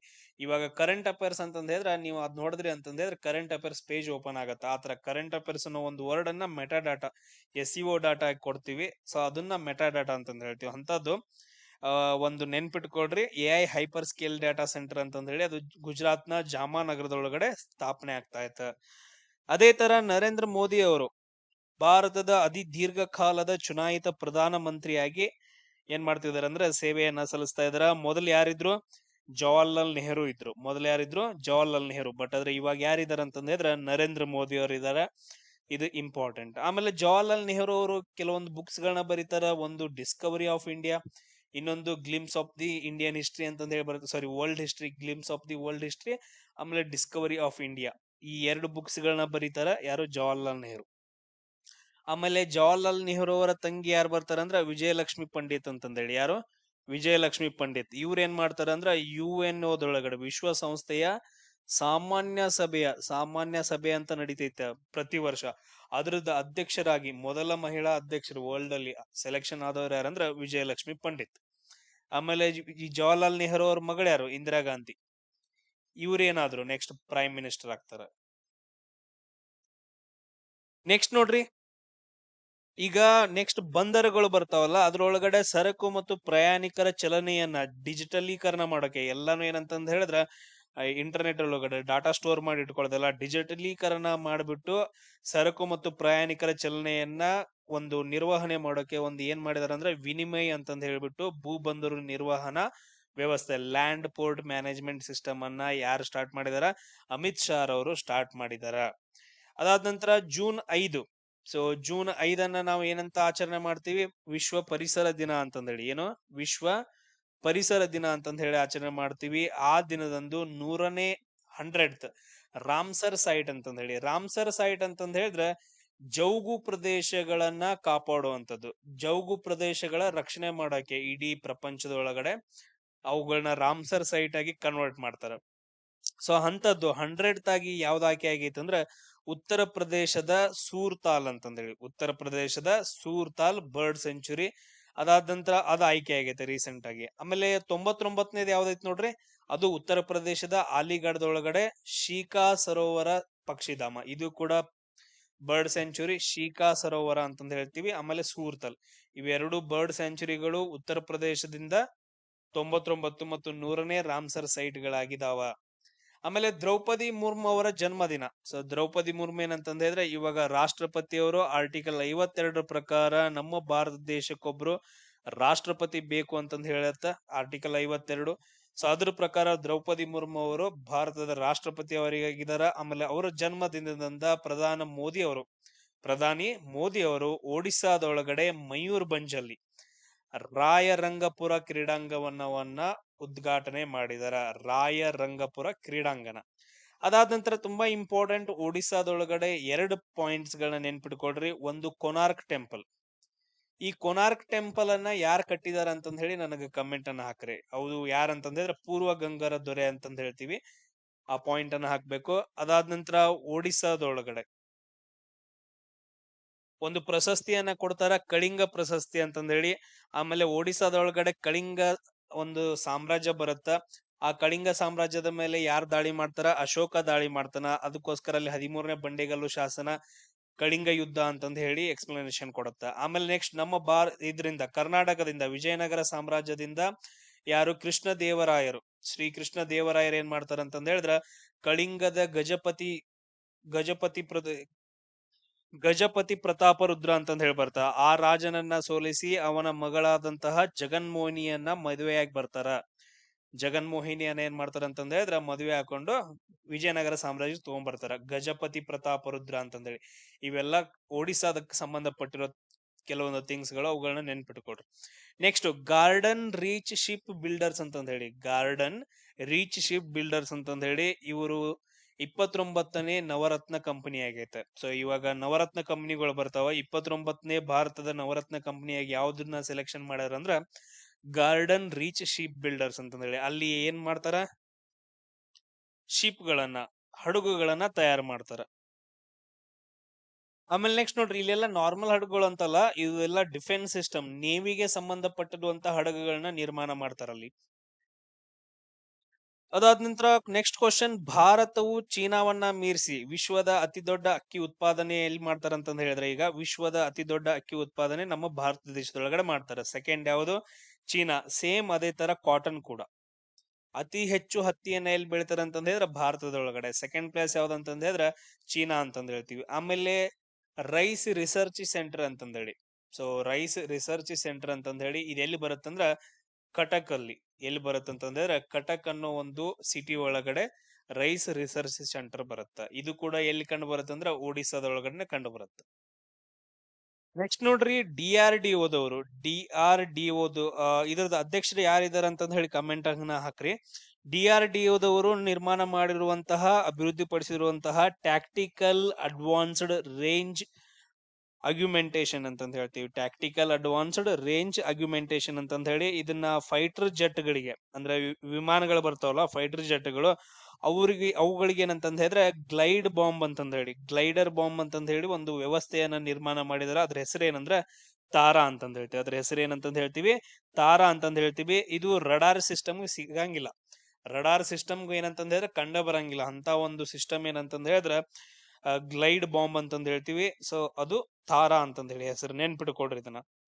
ಇವೆಲ್ಲ ಎದ್ರ ಅಂಡರ್ ನಿರ್ಮಾಣ ಆಗ್ತಿದಾವ ಅಂತಂದ್ ಹೇಳಿದ್ರೆ ಆತ್ಮ ನಿರ್ಭರ ಭಾರತ ರಕ್ಷಣಾ ಅಭಿಯಾನದ ಅಂಡರ್ ಅಲ್ಲಿ ಏನಂದ್ರ ಈ ಶಸ್ತ್ರಾಸ್ತ್ರಗಳನ್ನ ನಿರ್ಮಾಣ ಮಾಡ್ತಿದಾರ DRDOದವರು. ಆಮೇಲೆ ನೆಕ್ಸ್ಟ್ ಕ್ವಶನ್ ಬರೋದೈತ್ ನೋಡ್ರಿ, ಏನು ಗಂಗಾ ಎಕ್ಸ್ಪ್ರೆಸ್ ಅಂತಂದ್ ಹೇಳಿ. ಗಂಗಾ ಎಕ್ಸ್ಪ್ರೆಸ್ ವೇ ಅಂತಂದ್ ಹೇಳಿ ಒಂದು ಬರುತ್ತ. ಇದು ಮೀರತನ್ನ ಏನಂತಂದ್ ಹೇಳಿದ್ರೆ ಪ್ರಯಾಗ್ರಾಜ್ ವರೆಗೂ ಸಂಪರ್ಕ ಮಾಡತ್ತ. ಎಲ್ಲಿಂದ ಇಲ್ಲಿವರೆಗೂ ಪ್ರಯಾಗ್ರಾಜಿಂದ ಹಿಡ್ಕೊಂಡು ಮೀರತ್ ವರೆಗೂ ಒಂದು ಎಕ್ಸ್ಪ್ರೆಸ್ ವೇ ಬರುತ್ತೆ. ಅದನ್ನ ಗಂಗಾ ಅಂತಂದ್ ಹೇಳಿ ನಿರ್ಮಾಣ ಮಾಡ್ತಿದಾರ. ಟೋಟಲ್ ಆಗಿ ಎಷ್ಟು ಕಿಲೋಮೀಟರ್ ಐತೆ? 594 ಕಿಲೋಮೀಟರ್. 594 ಕಿಲೋಮೀಟರ್ ಇದೊಂದು ಉದ್ದವಾದಂತಹ ಹೆದ್ದಾರಿ ಯೋಜನೆ ಆಗೈತೆ. ಸೊ ಎಲ್ಲಿ? ಉತ್ತರ ಪ್ರದೇಶದೊಳಗಡೆ.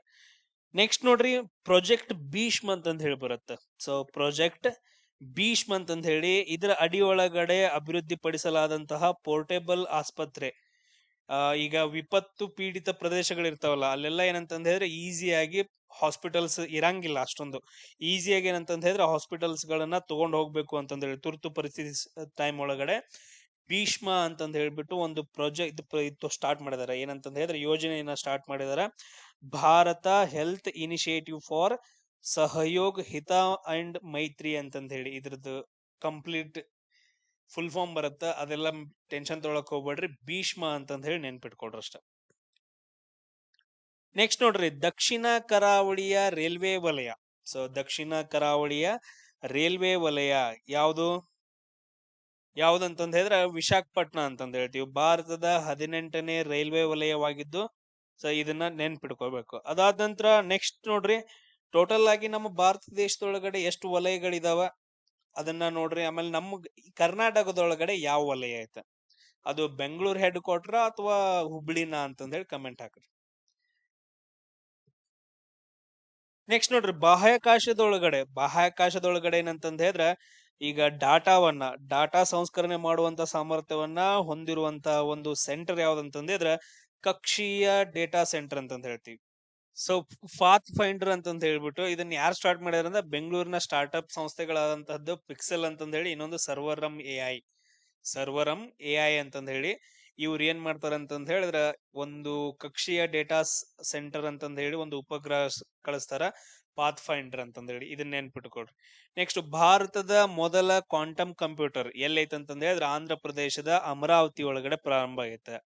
ಸೊ ಭಾರತದ ಮೊದಲ ಕ್ವಾಂಟಮ್ ಕಂಪ್ಯೂಟರ್ ಅಂತಂದ್ ಹೇಳ್ತೀವಿ. ಸೊ ನೀವೇನ್ ಅನ್ಕೊಳತ್ತಿರಲ್ಲ ಅದಲ್ಲ, ಬೇರೆ ತರ ಥಿಂಕ್ ಮಾಡಕ್ ಹೋಗ್ಬೇಡ್ರಿ. ಸೊ ಕ್ವಾಂಟಮ್ ಕಂಪ್ಯೂಟಿಂಗ್ ಅಂತಂದ್ ಹೇಳಿದ್ರೆ ಇದೊಂದು ಟೆಕ್ನಾಲಜಿ. ಇದನ್ನ ಸೈಬರ್ ಭದ್ರತೆ ಮತ್ತು ವೈಜ್ಞಾನಿಕ ಸಂಶೋಧನೆ ಒಳಗಡೆ ಏನ್ ಮಾಡ್ತಾರ ಅಂತಂದ್ ಹೇಳಿದ್ರೆ ಯೂಸ್ ಮಾಡ್ತಾರ. ಇದರಲ್ಲಿ ಡೇಟಾ ಸಂಸ್ಕರಣೆ ಮಾಡೋದಾಗಿರ್ಬೋದು. ಅದಾದ ನಂತರ ನೆಕ್ಸ್ಟ್ ಕಾಂಪ್ಲೆಕ್ಸ್ ಪ್ರಾಬ್ಲಮ್ಸ್ ಗಳನ್ನ ಸಾಲ್ವ್ ಮಾಡೋ ಸಾಮರ್ಥ್ಯವನ್ನ ಹೊಂದಿರುವಂತಹ ಒಂದು ಕಂಪ್ಯೂಟರ್ ವ್ಯವಸ್ಥೆ. ಅದನ್ನ ಕ್ವಾಂಟಮ್ ಕಂಪ್ಯೂಟರ್ ವ್ಯವಸ್ಥೆ ಅಂತಂದ್ ಹೇಳ್ತೀವಿ. ನೆಕ್ಸ್ಟ್ ನೋಡ್ರಿ, ದೆಹಲಿ ಮತ್ತು ಡೆಹ್ರಾಡೂನ್ ಎಕನಾಮಿಕ್ ಕಾರಿಡಾರ್ ಅಂತಂದ್ ಹೇಳಿ. ದೆಹಲಿ ಮತ್ತು ಡೆಹ್ರಾಡೂನ್ ಎಕನಾಮಿಕ್ ಕಾರಿಡಾರ್ ಅಂತಂದ್ ಹೇಳಿ ಬರುತ್ತೆ. ಟೋಟಲ್ ಆಗಿ 12 kilometre elevated wild life corridor ಅಂತಂದ್ ಹೇಳ್ತೀವಿ. ಇದನ್ನ ನಾವೇನಂತ ಕರಿತೀವಿ ಅಂದ್ರೆ 12 ಕಿಲೋಮೀಟರ್ ಉದ್ದದ ವೈಲ್ಡ್ ಲೈಫ್ ಕಾರಿಡಾರ್. ಇಲ್ಲಿ ಆರಾಮಾಗಿ ಏನಂತಂದ್ ಹೇಳಿದ್ರೆ ವನ್ಯಜೀವಿಗಳು ರೋಡ್ ಅನ್ನ ಕ್ರಾಸ್ ಮಾಡ್ತಾವ. ಸೊ ಅಂತ ಒಂದು ಕಾರಿಡಾರ್ ಅನ್ನ ನಿರ್ಮಾಣ ಮಾಡಿದಾರ. ಇದು ಇಂಪಾರ್ಟೆಂಟ್. ಅದಾದ ನಂತರ ನೆಕ್ಸ್ಟ್, ತಮಿಳುನಾಡಿನ ಕಲ್ಪಕಮ್ಮಲ್ಲಿ ಭಾರತದ ಮೊದಲ ಪ್ರೋಟೋಟೈಪ್ ಫಾಸ್ಟ್ ಬ್ರೀಡರ್ ರಿಯಾಕ್ಟರ್ ಅನ್ನ ಸ್ಟಾರ್ಟ್ ಮಾಡಿದ್ದಾರೆ. ಇದೇನಿದೆ ಕಲ್ಪಕಮ್ ಅನ್ನೋದೊಂದೇನು, ಇದೊಂದು ಅನುಸ್ಥಾವರ. ಇದೊಂದೇನಂತಂದ್ರೆ ಅನುಸ್ಥಾವರ ಅಂತಂದ್ ಹೇಳ್ತೀವಿ. ಇದು ತುಂಬಾ ಇಂಪಾರ್ಟೆಂಟ್. ಇದ್ರೊಳಗಡೆ ಇದೆಲ್ಲೈತಿ, ತಮಿಳ್ನಾಡದೊಳಗಡೆ ಐತೆ. ಇದ್ರೊಳಗಡೆ ಏನ್ ಮಾಡಿದಾರ ಅಂತಂದ್ರೆ ಪ್ರೋಟೋಟೈಪ್ ಫಾಸ್ಟ್ ಬ್ರೀಡರ್ ರಿಯಾಕ್ಟರ್ ಅನ್ನೋದನ್ನ ಸ್ಟಾರ್ಟ್ ಮಾಡಿದಾರ. ಇದು ಭಾರತದೊಳಗಡೆ ಮೊದ್ಲು. ಅದಾದ ನಂತರ ತಮಿಳ್ನಾಡದೊಳಗಡೆ ಇನ್ನೊಂದು ಬರುತ್ತ, ಕುಡಂಕುಲಂ ಅಂತಂದೇಳಿ. ಕುಡಂಕುಲಂ ಎರಡು ಬರ್ತಾವ, ಒಂದು ಕುಡಂಕುಲಂ ಅನುಸ್ಥಾವರ, ಇನ್ನೊಂದು ಕಲ್ಪಕಂ ಅನುಸ್ಥಾವರ.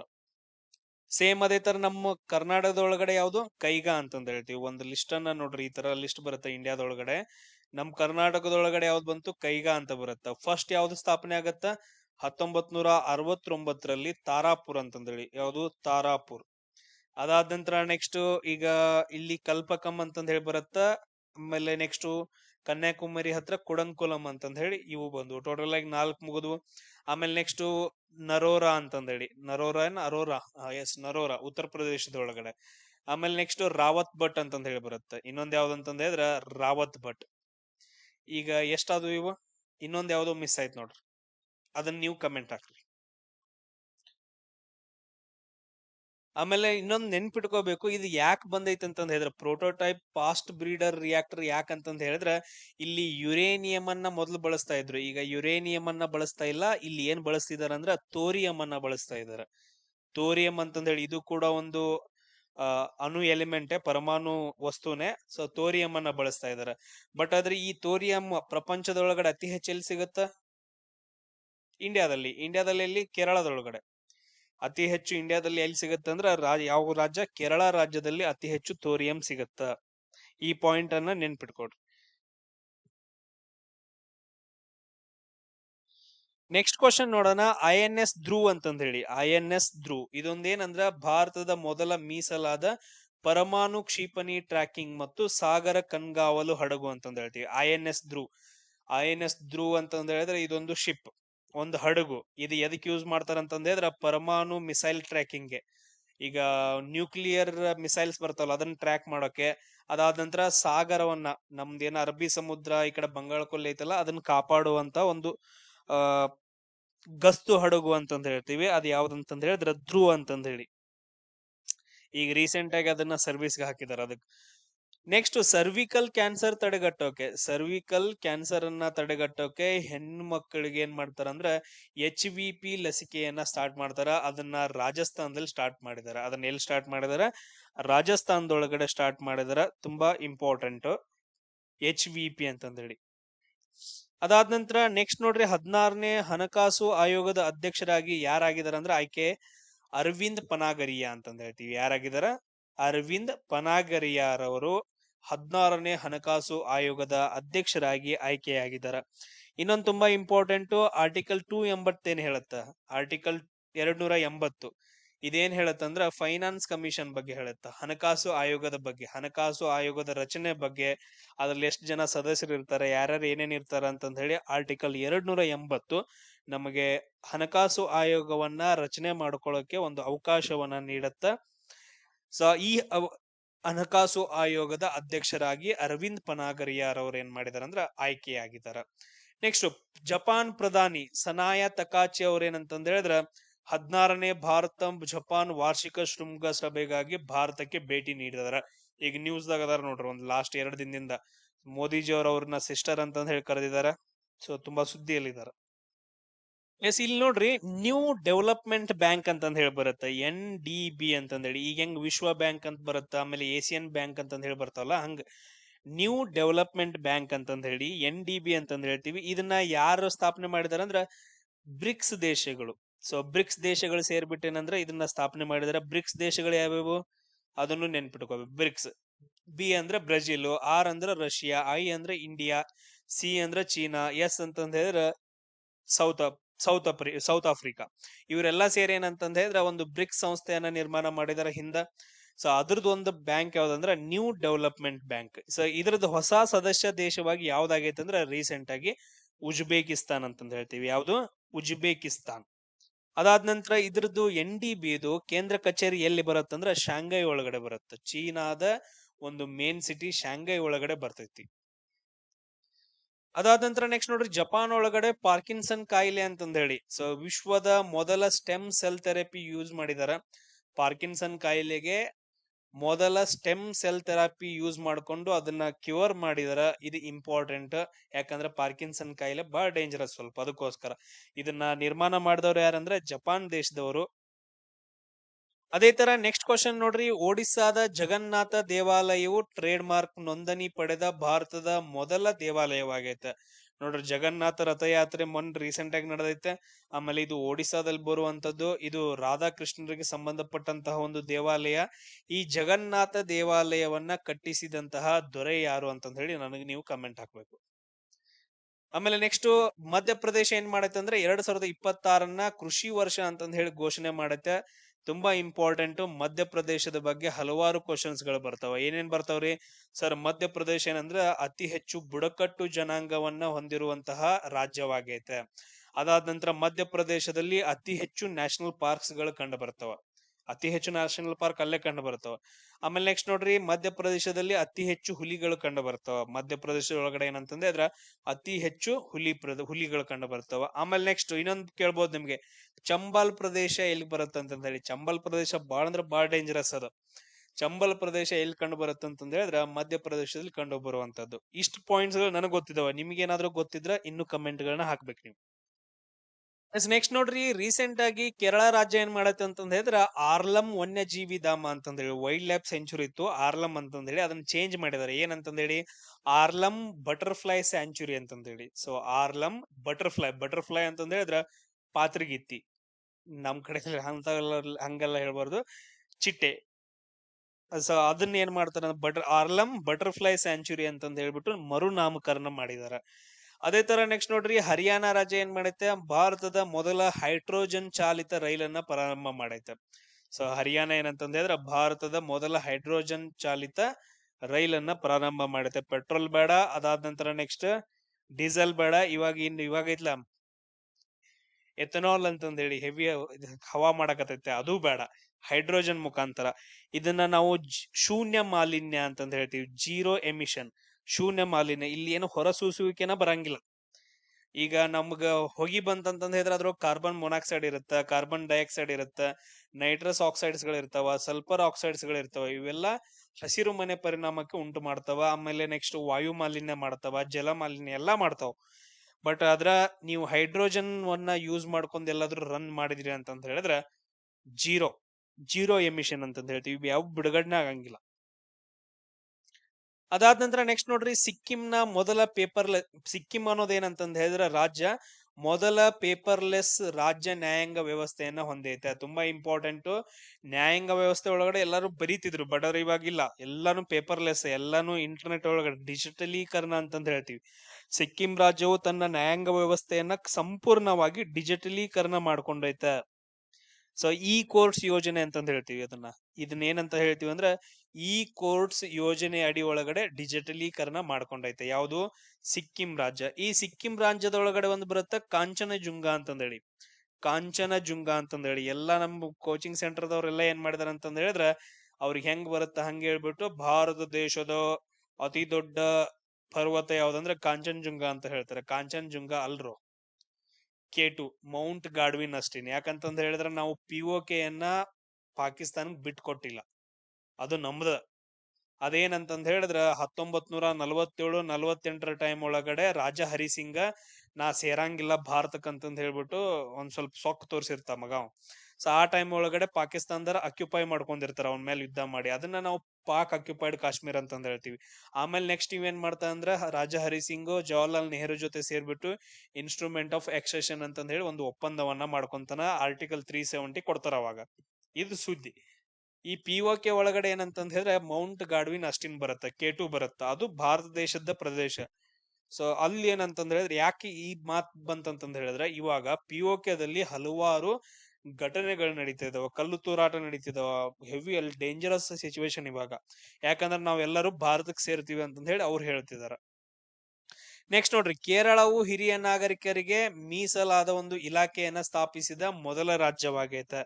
ನೆನ್ಪಿಟ್ಕೊಳ್ರಿ, ಹಿರಿಯ ನಾಗರಿಕರಿಗೆ ಏನಂತಂದ ಹೇಳಿದ್ರೆ ಸ್ಪಂದಿಸೋಕೆ, ಅವ್ರಿಗೆ ಪ್ರಾಬ್ಲಮ್ಸ್ ಗಳು ಇರ್ತಾವಲ್ಲ ಅದಕ್ಕೆಲ್ಲ ಸೊಲ್ಯೂಷನ್ ಕೊಡೋಕೆ. ಸೊ ಮೊದಲ ರಾಜ್ಯವಾಗಿ ಏನಂತಂದ್ರೆ ಹೊರಹೊಮ್ಮೈತೆ. ಅದಕ್ಕೊಂದು ಮೀಸಲಾತಿ ಇಲಾಖೆಯನ್ನ ಇಟ್ಕೊಂಡೈತೆ. ಅದಾದ ನಂತರ ಅಸ್ಸಾಂ ನೋಡ್ರಿ, ಸಮಾನ ನಾಗರಿಕ ಸಂಹಿತೆಯನ್ನ ಅಳವಡಿಸಿಕೊಂಡ ಮೊದಲ ಈಶಾನ್ಯ ರಾಜ್ಯ ಅಂತಂದ್ ಹೇಳ್ತೀವಿ. ಈಗ ಸಮಾನ ನಾಗರಿಕ ಸಂಹಿತೆ ಅಂತಂದ್ ಹೇಳ್ತೀವಲ್ಲ, uniform civil code article 44 uniform civil code ಅಂತಂದ್ ಹೇಳ್ತೀವಲ್ಲ, ಅದನ್ನ ಅಳವಡಿಸಿಕೊಂಡಂತಹ ಈಶಾನ್ಯ ಮೊದಲ ರಾಜ್ಯ ಅಂತಂದ್ ಹೇಳಿದ್ರ ಅಸ್ಸಾಂ ಅಂತಂದ್ ಹೇಳ್ತೀವಿ.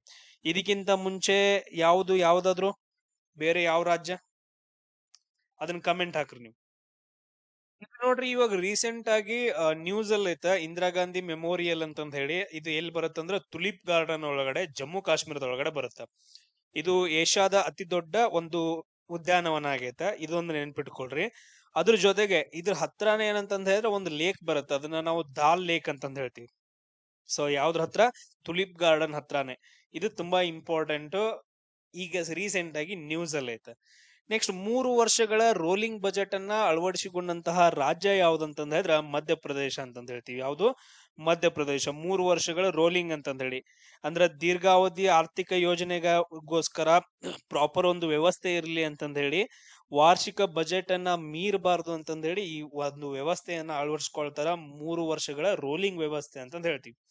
ಅದಾದ ನಂತರ ನೆಕ್ಸ್ಟ್ ನೋಡ್ರಿ, ಮೊದಲ ಸೌಂಡಿಂಗ್ ರಾಕೆಟ್ ಅನ್ನ ಧುಲೇರಾದಿಂದ ಉಡಾವಣೆ ಮಾಡ್ತಾರ. ಅದ್ ಎಲ್ಲಿ ಅಂತಂದ ಹೇಳಿದ್ರೆ ಗುಜರಾತ್ ಒಳಗಡೆ ಬರುತ್ತೆ. ಇಲ್ಲಿ ಗುಜರಾತ್ ಒಳಗಡೆ ಧುಲೇರಾ ಅನ್ನೋ ಒಂದು ಪ್ರದೇಶ ಬರುತ್ತೆ. ಅಲ್ಲಿಂದ ಏನ್ ಮಾಡ್ತಾರ ಅಂದ್ರ ಸೌಂಡಿಂಗ್ ರಾಕೆಟ್ ಗಳನ್ನ ಹವಾಮಾನ ಮತ್ತು ಬಾಹ್ಯಾಕಾಶ ವಿಜ್ಞಾನ ಪ್ರಯೋಗಗಳಿಗೆ ಸಂಬಂಧಿಸಿದಂತಹ ಸಣ್ಣ ಸಣ್ಣ ರಾಕೆಟ್ ಗಳಿವು.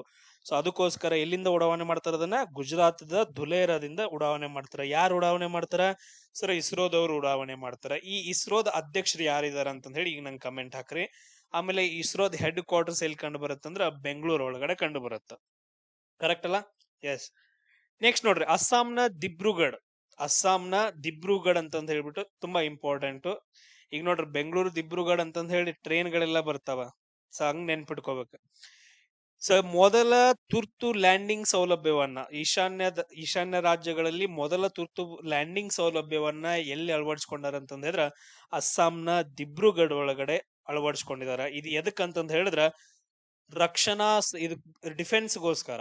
ಅಲ್ಲಿ ಡಿಫೆನ್ಸ್ಗೋಸ್ಕರ ಫೈಟರ್ ಏರ್ ಕ್ರಾಫ್ಟ್ಸ್ ಗಳಾಗಿರ್ಬೋದು, ಅಥವಾ ಸರಕುಗಳನ್ನ ತಗೊಂಡ್ ಹೋಗುವಂತ ಏರ್ ಕ್ರಾಫ್ಟ್ಸ್ ಗಳಾಗಿರ್ಬೋದು, ಈಗ ಸಡನ್ ಲ್ಯಾಂಡಿಂಗ್ ಮಾಡ್ಬೇಕಂತಂದ ಹೇಳಿ ಏನಾದ್ರೂ ಎಮರ್ಜೆನ್ಸಿ ಬಂತಂತಂದ ಹೇಳಿದ್ರ ಅಲ್ಲಿ ಯಾವುದು ಇಲ್ವೇ ಇಲ್ಲ. ಸೊ ಅದಕ್ಕೋಸ್ಕರ ದಿಬ್ರುಗಢ್ ಒಳಗಡೆ ಒಂದು ತುರ್ತು ಲ್ಯಾಂಡಿಂಗ್ ಸೌಲಭ್ಯವನ್ನ ನಿರ್ಮಾಣ ಮಾಡಿದಾರ. ಅದಾದ ನಂತರ ನೆಕ್ಸ್ಟ್ ನೋಡ್ರಿ, 52ನೇ G7 ಶೃಂಗಸಭೆ ನಡೆದೈತೆ. ರೀಸೆಂಟ್ ಆಗಿ ಏನ್ ನಡೆದೈತಿ? ಅದು ಬಾಳ ಅಂದ್ರ ಬಾಳ ಫೇಮಸ್ ಆಗೈತೆ ನೋಡ್ರಿ, 52ನೇ G7 ಶೃಂಗಸಭೆ. ಮೊದಲು ಏನಿತ್ತದು G8 ಇತ್ತ ಅಂತಂದಿತ್ತು. ಅದರಿಂದ ಯಾವ ದೇಶ ಹೊರಗಡೆ ಹೋಗೈತೆ? ರಷ್ಯಾ ದೇಶ ಹೊರಗಡೆ ಹೋಗೈತೆ, ನನಗೆ ನೀವು ಬೇಡ ಅಂತಂದೇಳಿ. ಸೊ ಇವಾಗ ಏನಾಗೈತೆ? ಅದು G7 ಆಗೈತೆ. ಅದ್ರದ್ದು 52ನೇದು ಯಾವಾಗ? 2026 ಒಳಗಡೆ ಜೂನ್ ತಿಂಗಳೊಳಗಡೆ ನಡೆದೈತೆ. ಇದು ಎಲ್ಲಿ ನಡೆದೈತೆ ಅಂದ್ರ ಫ್ರಾನ್ಸ್ ಒಳಗಡೆ ನಡೆದೈತೆ. ಸೊ ಫ್ರಾನ್ಸ್ ನ ಅಧ್ಯಕ್ಷರಾದಂತಹ ಮ್ಯಾನುವಲ್ ಮ್ಯಾಕ್ರಾನ್ ಇದ್ರದ್ದು G7 ಅಧ್ಯಕ್ಷರಾಗಿರ್ತಾರ. ಕ್ಲಿಯರ್? ಇದ್ರಲ್ಲಿ ಯಾವ ದೇಶಗಳು ಬರ್ತಾವ್ರಿ? ಕೆನಡಾ ದೇಶ ಬರುತ್ತ, ನೆಕ್ಸ್ಟ್ ಫ್ರಾನ್ಸ್ ಬರ್ತೈತೆ ಇವಾಗ ಹೇಳಿದ್ದು, ನೆಕ್ಸ್ಟ್ ಜರ್ಮನಿ ಬರ್ತೈತಿ, ಇಟಲಿ ಬರುತ್ತ, ನೆಕ್ಸ್ಟ್ ಜಪಾನ್ ಬರ್ತೈತಿ, ಆಮೇಲೆ ಬ್ರಿಟನ್ ಬರುತ್ತ, ಆಮೇಲೆ ಅಮೇರಿಕಾ ಬರುತ್ತ. ಇಲ್ಲಿ ನೋಡ್ರಿ, ಈ ಎಲ್ಲಾ G7 ಒಳಗಡೆ ಒಂದು ಏಷ್ಯನ್ ಕಂಟ್ರಿ ಐತೆ. ಅದ್ ಯಾವ್ದಂತಂದ ಹೇಳಿದ್ರೆ ಜಪಾನ್ ಅಂತಂತ ಹೇಳ್ತೀವಿ. ಇದನ್ ಬಿಟ್ಟು ಯಾವ್ದು ಏಷ್ಯನ್ ಕಂಟ್ರಿ ಇಲ್ಲ. ಆ ತರನು ಕ್ವಶನ್ ಗಳನ್ನ ಕೇಳ್ಬೋದು ನಿಮ್ಗೆ. ಇದಾದ ನಂತರ ನೆಕ್ಸ್ಟ್ ಅದ್ರಾಗ ಮೋದಿ ಕೂಡ ಹೋಗಿ ವಿಸಿಟ್ ಮಾಡಿದ್ರು. ಮೋದಿ ಮತ್ತು ಮ್ಯಾಕ್ರಾನ್ ಇಬ್ರು ನಿಂತ್ಕೊಂಡು ಸೆಲ್ಫಿ ಕೂಡ ಎಲ್ಲ ತಗೊಂಡಿದಾರ ನೋಡ್ರಿ. ಅದರಲ್ಲಿ ನಮ್ದು ಯಾರು ಫೇಮಸ್ ವ್ಯಕ್ತಿ, ಇಟಲಿ ಅಧ್ಯಕ್ಷರು, ಅವರು ಕೂಡ ಬಂದಿದ್ರು. ನೆಕ್ಸ್ಟ್ ಏನಂತಂದ ಹೇಳಿದ್ರೆ 2ನೇ ಜಾಗತಿಕ ಬೌದ್ಧ ಶೃಂಗಸಭೆ ನಡೆಯುತ್ತ 2026 ಒಳಗಡೆ ಜನವರಿಯಲ್ಲಿ ನವದೆಹಲಿ ಒಳಗಡೆ. ಎಲ್ಲಿ ನಡೆಯುತ್ತೆ? ನವದೆಹಲಿ ಒಳಗಡೆ 2ನೇ ಜಾಗತಿಕ ಬೌದ್ಧ ಶೃಂಗಸಭೆ ಅಂತಂದ್ ಹೇಳ್ತೀವಿ. ಭಾರತ ಮಂಟಪಂ ಅಂತಂದ್ ಹೇಳ್ಬಿಟ್ಟು ಒಂದು ನವದೆಹಲಿ ಪ್ರದೇಶದೊಳಗಡೆ ನಡೆಸ್ತಾರ. ಇಷ್ಟ ಪಾಯಿಂಟ್ ಅನ್ನ ನೆನ್ಪಿಟ್ಕೊಡ್ರಿ, ಇದನ್ನ ಬಿಟ್ಟು ಬೇರೆ ಏನು ಬೇಡ. ಈಗ ನನಗೆ ಹೇಳ್ರಿ, ಈಗ ಬೌದ್ಧ ಶೃಂಗಸಭೆ ಅಂತಂದ್ ಹೇಳ್ತೀವಲ್ಲ, ಬುದ್ಧ ಕೌನ್ಸಿಲ್ಸ್ ಎಲ್ಲ ನಡೀತಾವಲ್ಲ, ಒಂದೇದ್ ಎಲ್ಲಿ ನಡೆಯತ್ತಂತಂದ್ ಹೇಳಿದ್ರ ರಾಜಗೃಹದೊಳಗಡೆ ನಡೆಯುತ್ತೆ. ಇದನ್ನ ಯಾರು ನಡೆಸ್ತಾರ? ಬುದ್ಧನ ಸಮಕಾಲೀನ ದೊರೆಯಾದಂತಹ ಅಜಾತ ಶತ್ರು ನಡೆಸ್ತಾನ. ಅದಾದ ನಂತರ 2ನೇದ್ ಎಲ್ಲಿ ನಡೆಯುತ್ತೆ? ಕಮೆಂಟ್ ಹಾಕ್ರಿ. 3ನೇದ್ ಎಲ್ಲಿ ನಡೆಯುತ್ತೆ ಅಂದ್ರೆ ಅಶೋಕ ನಡೆಸ್ಕೊಡ್ತಾನ ಪಾಟಲಿಪುತ್ರದೊಳಗಡೆ. ಆಮೇಲೆ 4ನೇದ್ ಎಲ್ಲಿ ನಡೆಯುತ್ತೆ ಅಂತಂದ್ ಹೇಳಿ ಅದನ್ನ ಯಾರು ನಡೆಸ್ಕೊಡ್ತಾರ ಅಂತಂದ್ರೆ ಕಮೆಂಟ್ ಹಾಕ್ರಿ. ನೆಕ್ಸ್ಟ್ ಕ್ವಶನ್ಸ್ ಗಳು ನೋಡ್ರಿ, 2026 ಮುಂದಿನ ಬ್ರಿಕ್ಸ್ ಶೃಂಗಸಭೆ ಎಲ್ಲಿ ನಡೆಯೋದೈತಿ? ಭಾರತದೊಳಗಡೆ ನಡೆಯೋದೈತೆ. ಎಲ್ಲಿ ನಡೆಯೋದೈತಿ? ಭಾರತದೊಳಗಡೆ ನಡೆಯೋದೈತೆ. ಅದಕ್ಕೋಸ್ಕರ ಲೋಗೋವನ್ನ ಬಿಡುಗಡೆ ಮಾಡಿದಾರ, ಅದ್ರ ಜೊತೆಗೆ ಒಂದು ಥೀಮ್ ಅನ್ನ ಬಿಡುಗಡೆ ಮಾಡಿದಾರೆ. ಈ ಕ್ವಶನ್ಸ್ ಗಳನ್ನ ನಮ್ಗೆ ಕೇಳ್ತಾರ. ಸ್ಥಿತಿಸ್ಥಾಪಕತ್ವ, ನಾವೀನ್ಯತೆ, ಸಹಕಾರ ಮತ್ತು ಸುಸ್ಥಿರ ನಿರ್ಮಾಣಕ್ಕಾಗಿ ಈ ಸಭೆಯನ್ನ ನಾವು ನಡೆಸ್ತಾ ಇದೀವಿ ಅಂತಂದ ಹೇಳಿ ಒಂದು ಥೀಮ್ ಅನ್ನ ಬಿಡುಗಡೆ ಮಾಡಿದಾರ. ಇದ್ರೊಳಗಡೆ ಮೊದಲು ಎಷ್ಟು ದೇಶಗಳಿದ್ವು ಸ್ಥಾಪನೆ ಮಾಡುವಾಗ? 4 ಇದ್ವು. ಬ್ರೆಜಿಲ್, ರಷ್ಯಾ, ಇಂಡಿಯಾ, ಅದಾದ ನಂತರ ನೆಕ್ಸ್ಟ್ ಚೀನಾ, ಆಮೇಲೆ ಲೇಟ್ ಆಗಿ ಯಾವ್ದು ಬರುತ್ತಂದ್ರ ಸೌತ್ ಆಫ್ರಿಕಾ ಬಂದ್ ಸೇರತ್ತ.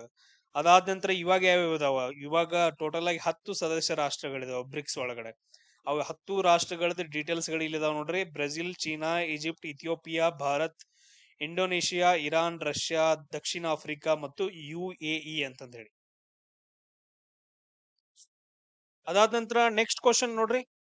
ಕಾಮನ್ವೆಲ್ತ್ ಸ್ಪೀಕರ್ ಗಳ ಸಮ್ಮೇಳನ ನಡೆಯುತ್ತ, ಅದ್ ಎಲ್ಲಿ ನಡೆಯುತ್ತ ಅಂತಂದ ಹೇಳಿದ್ರ ನವದೆಹಲಿ ಒಳಗಡೆ ನಡೆದೈತೆ ಜನವರಿ ಮಂತ್ ಅಲ್ಲಿ. ಇವು ಇಂಥ ಕ್ವಶನ್ಸ್ ಗಳನ್ನ ಕೇಳ್ತಾರ. ಆಮೇಲೆ ನೆಕ್ಸ್ಟ್ ಇನ್ನೊಂದ್ ಸಭೆ ನಡೆಯುತ್ತ, 3ನೇ ಇಂಡಿಯಾ ನಾರ್ಡಿಕ್ ಶೃಂಗಸಭೆ ಅಂತಂದ ಹೇಳಿ. ಇದು ನಾರ್ವೆ ದೇಶದ ರಾಜಧಾನಿಯಾದಂತಹ ಓಸ್ಲೋದಲ್ಲಿ ನಡೆಯುತ್ತ. ನಾರ್ವೆ ದೇಶದ ರಾಜಧಾನಿ ಓಸ್ಲೋದಲ್ಲಿ ನಡೆಯುವಂತಹ ಒಂದು ಶೃಂಗಸಭೆ 3ನೇ ಇಂಡಿಯಾ ನಾರ್ಡಿಕ್ ಅಂತಂದ ಹೇಳ್ತೀವಿ. ಇದರಲ್ಲಿ ಯಾರ್ಯಾರು ಭಾಗವಹಿಸಿದಾರ? Denmark, Finland, Iceland, Norway, Sweden ದೇಶಗಳು ಭಾಗವಹಿಸಿದವ. ಅದಾದ ನಂತರ 9ನೇ ಹಿಂದೂ ಮಹಾಸಾಗರ ಸಮ್ಮೇಳನ. 9ನೇ ಹಿಂದೂ ಮಹಾಸಾಗರ ಸಮ್ಮೇಳನ ಎಲ್ಲಿ ನಡೆಯುತ್ತಂದ್ರ ಮಾರಿಷಸ್ ದೇಶದೊಳಗ ನಡೆಯುತ್ತ. ಇದನ್ನ ನಾವು ಸಾಗರ್ ಅಂತಂದ ಹೇಳಿಬಿಟ್ಟು ಒಂದು ಯೋಜನೆಯನ್ನ ಸ್ಟಾರ್ಟ್ ಮಾಡ್ತಾರ. ಸಾಗರ್ ಅಂತಂದ ಹೇಳಿ, ಭದ್ರತೆ ಮತ್ತು ಎಲ್ರೂ ಬೆಳವಣಿಗೆ ಆಗ್ಬೇಕಂತಂದ ಹೇಳಿ ಸಾಗರ್ ಅಂತಂದ ಹೇಳಿ ನೆನ್ಪಿಟ್ಕೊಡ್ರಿ. ಅದಾದ ನಂತರ WTO ವರ್ಲ್ಡ್ ಟ್ರೇಡ್ ಆರ್ಗನೈಸೇಷನ್ ಅಂತಂದ ಹೇಳಿ, ಅದ್ರದ್ದು 14ನೇ ಸಚಿವ ಮಟ್ಟದ ಸಮ್ಮೇಳನ ಎಲ್ಲಿ ನಡೆಯುತ್ತೆ ಅಂದ್ರೆ ಕ್ಯಾಮರೂನ್ ಒಳಗಡೆ ನಡೆಯುತ್ತೆ. ಎಲ್ಲಿ ನಡೆಯುತ್ತ? ಕ್ಯಾಮರೂನ್ ಒಳಗಡೆ ನಡೀತೈತೆ. ಆಮೇಲೆ ನಿಮ್ಗೆ ಕ್ವಶನ್ ಕೇಳ್ಬೋದು, WTO ಹೆಡ್ ಕ್ವಾರ್ಟರ್ಸ್ ಎಲ್ಲಿ ಕಂಡು ಬರುತ್ತೆ ಅಂತಂದೇಳಿ. ಎಲ್ಲಿ ಕಂಡು ಬರುತ್ತೆ? ಸ್ವಿಟ್ಜರ್ಲ್ಯಾಂಡಿನ ಜಿನೇವಾದಲ್ಲಿ ಕಂಡು ಬರುತ್ತೆ. ಸ್ವಿಟ್ಜರ್ಲ್ಯಾಂಡಿನ ಜಿನೇವಾದೊಳಗಡೆ ಇದು ಕಂಡು ಬರ್ತೈತಿ. ಆಮೇಲೆ ಭಾರತದ AI ಇಂಪ್ಯಾಕ್ಟ್ ಶೃಂಗಸಭೆ ಅಂತಂದ ಹೇಳಿ, ಭಾರತದ AI ಇಂಪ್ಯಾಕ್ಟ್ ಶೃಂಗಸಭೆ 2026 ಫೆಬ್ರವರಿ ಮಂತ್ ಅಲ್ಲಿ ನವದೆಹಲಿ ಒಳಗಡೆ ನಡೆದಿರುತ್ತೆ. ಅದಾದ ನಂತರ 2027 AI ಶೃಂಗಸಭೆ ಸ್ವಿಟ್ಜರ್ಲ್ಯಾಂಡ್ ನಲ್ಲಿ. ಅದಾದ ನಂತರ ನೆಕ್ಸ್ಟ್ 2028 ಎಲ್ಲಿ ನಡೆಯೋದೈತೆ ಅಂತ ಹೇಳಿದ್ರೆ UAE ಒಳಗಡೆ ನಡೆಯೋದೈತೆ. ಸೇಮ್ ಅದೇ ಈಗೇನ್ ನಮ್ದು AI ಇಂಪ್ಯಾಕ್ಟ್ ಶೃಂಗಸಭೆ ನಮ್ ಭಾರತ ದೇಶದೊಳಗೆ ನಡೆದೈತಲ್ಲ ನ್ಯೂ ಡೆಲ್ಲಿ, ಅದು 2027 ಎಲ್ಲಿ ನಡೆಯೋದೈತಿ? ಸ್ವಿಟ್ಜರ್ಲ್ಯಾಂಡ್ ದೇಶದೊಳಗಡೆ. 2028 UAE ಒಳಗಡೆ ನಡೆಯೋದೈತೆ. ಅದಾದ ನಂತರ ನೆಕ್ಸ್ಟ್ ಕ್ವಶನ್ ನೋಡ್ರಿ, ಆಫ್ರಿಕನ್ ಯೂನಿಯನ್ ಸಮ್ಮೇಳನ ಅಂತಂದ ಹೇಳಿ ಇದು ಎಲ್ಲಿ ನಡೆದೈತಿ? ಇದು ಇಥಿಯೋಪಿಯಾ ದೇಶದ ಅಡಿಸ್ ಅಬಾಬಾದೊಳಗಡೆ. ಇಥಿಯೋಪಿಯಾ ದೇಶದ ಅಡಿಸ್ ಅಬಾಬಾದೊಳಗಡೆ ನಡೆದೈತೆ. ಇದು ತುಂಬಾ ಇಂಪಾರ್ಟೆಂಟ್. ಅದಾದ ನಂತರ ಇನ್ನೊಂದು ಇಂಪಾರ್ಟೆಂಟ್ ಏನಂದ್ರ, ಈಗ ನೈಲ್ ನದಿ ಬಗ್ಗೆ ಗೊತ್ತು ನಿಮ್ಗ.